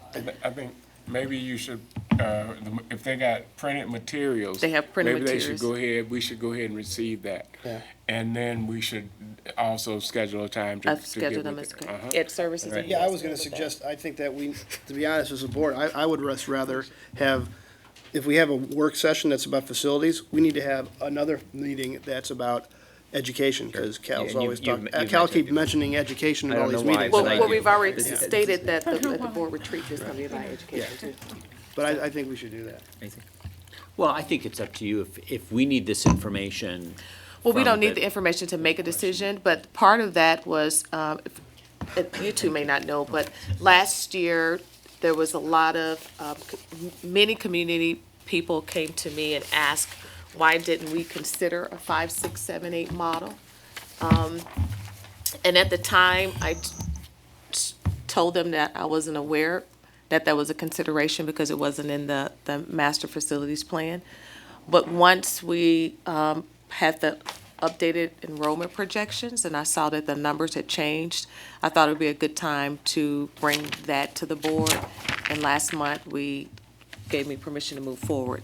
So what they were going to provide is just what that would mean if we would look at that model, but we see based on what we received tonight with the budget, that is unfortunately not in our reach. However, we wanted to provide that information for you. So it's something that we could, give you tonight to look at, and we do a formal presentation, if you Unless wish, wanna- at the next Unless meeting. the president wants to meet tonight. No, I'm good with us I putting mean- it off till May. I think it'd be good, because that way we can review this, I review the materials in general. Correct. And then if we have additional questions, basically, if that meeting is just on that topic, theoretically, we may have a little bit more information from Moody Nolan as well. Yeah. Um, I don't think the meeting would just be, the May meeting would not be just on the 5, 6, 7, 8 model. I mean, I don't know, Yeah, there's only Talk 3 about it. bullets here, and we're I still mean- on number 2. I mean, can I ask you just, oh, yes, Eric? I mean, can I ask just a quick question Yes. about the 7, 8, 5, 6, 7, 8? I mean, it just seems to me that it adds time into this process. So Yes. if we were to do that, does it, and this is something that, Eric and I talked to Steve a little bit about, sort of in our little subcommittee meeting, there was some percentage price creep. So these Yes. numbers actually go up if we wait a year. If you wait a year, and I think what Sure. we were saying, we've asked Jack on, All the costs here are based on a construction start at late summer of 2017. If we decide to delay because you want to consider grade banding or for any other reason, typically we're seeing that escalation, inflation, and construction is running 4 to 5% a year. So if you delay a year, it's 5% of 38 million, that's nearly $2 million. 1.7. Okay, so these numbers go up, and if we were to do a 5, 6, 7, 8 configuration, we'd really need to bring the community involved. I mean, there would have to be Right. community participation. There's no way we'd be able to. Right. And just note that it was the community that brought it forth. Yeah. Okay, yeah, I just- Which is, it- and okay. we asked you to vet it out. Yes, Yeah, exactly, right. Exactly, which is Okay. what, and so, right now, it doesn't look very feasible. Correct. Not from an educational program standpoint, That's, from, I'm but just from, thinking from yes. a budget. From a a budget budget standpoint, and a no, time but not frame. from an educational Yeah, standpoint. that's what I'm, yeah, I mean, education is probably a good idea, I would think, but that's, But time is. So let's assume that we, need to have some vetting of this with the community. When was the next plan for interface with the, Not scheduled yet. it's not scheduled? It's not yet. scheduled. No, we You were have any thinking, idea? we were thinking mid-May. Yeah, we Post were- this meeting and what was extracted and gathered and what we could then go forth We're with. meeting tomorrow. I think we're meeting. We are meeting tomorrow. We're meeting tomorrow. Yeah, yeah. well, the one, I'll, as much as, I'll use, as much as I'm not gonna discount the feasibility, because if we're looking at, again, if you're talking a pure square footage, or we're looking at how do we use it, if we're not, I go back to Monticello is such a big building, that if we're in an upper and lower concept, and we're not moving all the interior walls, I'm not gonna, I think it's a long shot at this juncture for the numbers, but I wouldn't wanna discount it. And conversely, I still would like to see, theoretically, even, let's say we lock into a design and we're gonna say we stay with our current configuration, I'd be very curious if we had a footprint that could allow in the future, okay, here's where To you're gonna. modify those. To modify the Exactly. spaces. We, Yeah. that was always the Charge. original We're gonna charge, intent. yeah. And we put that into their contract. Okay. But it meant that we were designing middle schools that could be transformed. Exactly. Correct. To As 5, 6, opposed 7, to what you saw here wasn't a transformation Right. piece, all right? It was, we just go straight through Right. and do that. So I think that's still a viable piece, but I would tell you this, I would strongly suggest that we say to the team, design middle schools and show us how you could transform them Right. in the future. Oh, yeah, If we- I If the think that's- district Yeah. made that I decision. think we're gearing towards that now. But, so they could keep going. Right. And that's really probably the most important thing out of tonight in terms of giving them some direction, that we are to focus as middle schools. Right. For them, because that really will will really help them out. And we'll talk with Dr. Dixon about scheduling something to vet this, but I think we're stressing our resources at this point. At 10 after 10, we have to remember that people have to be up tomorrow again, working here again. So we're gonna call, Really? let's end this. Let's call it off day. I think. Professional development day. Yeah, well, I hear you. Well, here's my boss. It's not a Friday. Gonna have So- to take- So we'll table this for tonight. So It's we'll not a Friday table, or a yes, Monday. okay. Are we okay with that, board members? Yeah. Okay. Thanks. All right. And Ed then, Sorry. yeah, and thank you for being here at Services and Yeah. listening to this, and thank you all for being here so late tonight. I'm gonna take a motion to adjourn unless, Jim has one thing he wants to tell Okay, us. so Kenny Haddon walked in here, And walked took out. the AD, they had to turn on the key, they had to turn on the lights at the Heights High. Right. So apparently, the boys lacrosse won Yeah, tonight. good. A few minutes ago, they were losing to Canton Central Classic Catholic, 6-1. It looks like they won. He didn't actually say they won, but this is victory, so I guess so. We hope, And yeah. the issue is, We're they hoping didn't have that's the it. lights on in the field. It was going into overtime, and they figured it out while they were right here Very good. to get the lights on. Very good. So everybody's happy. I guess there was a All victory, so right, something. a good way to end the something's meeting. working. I will Yes. take a motion to adjourn. So moved. Second. Thank you. Mr. Gaynor? Yes. Yes. Yes. Yes. Yes. Thank you, everyone.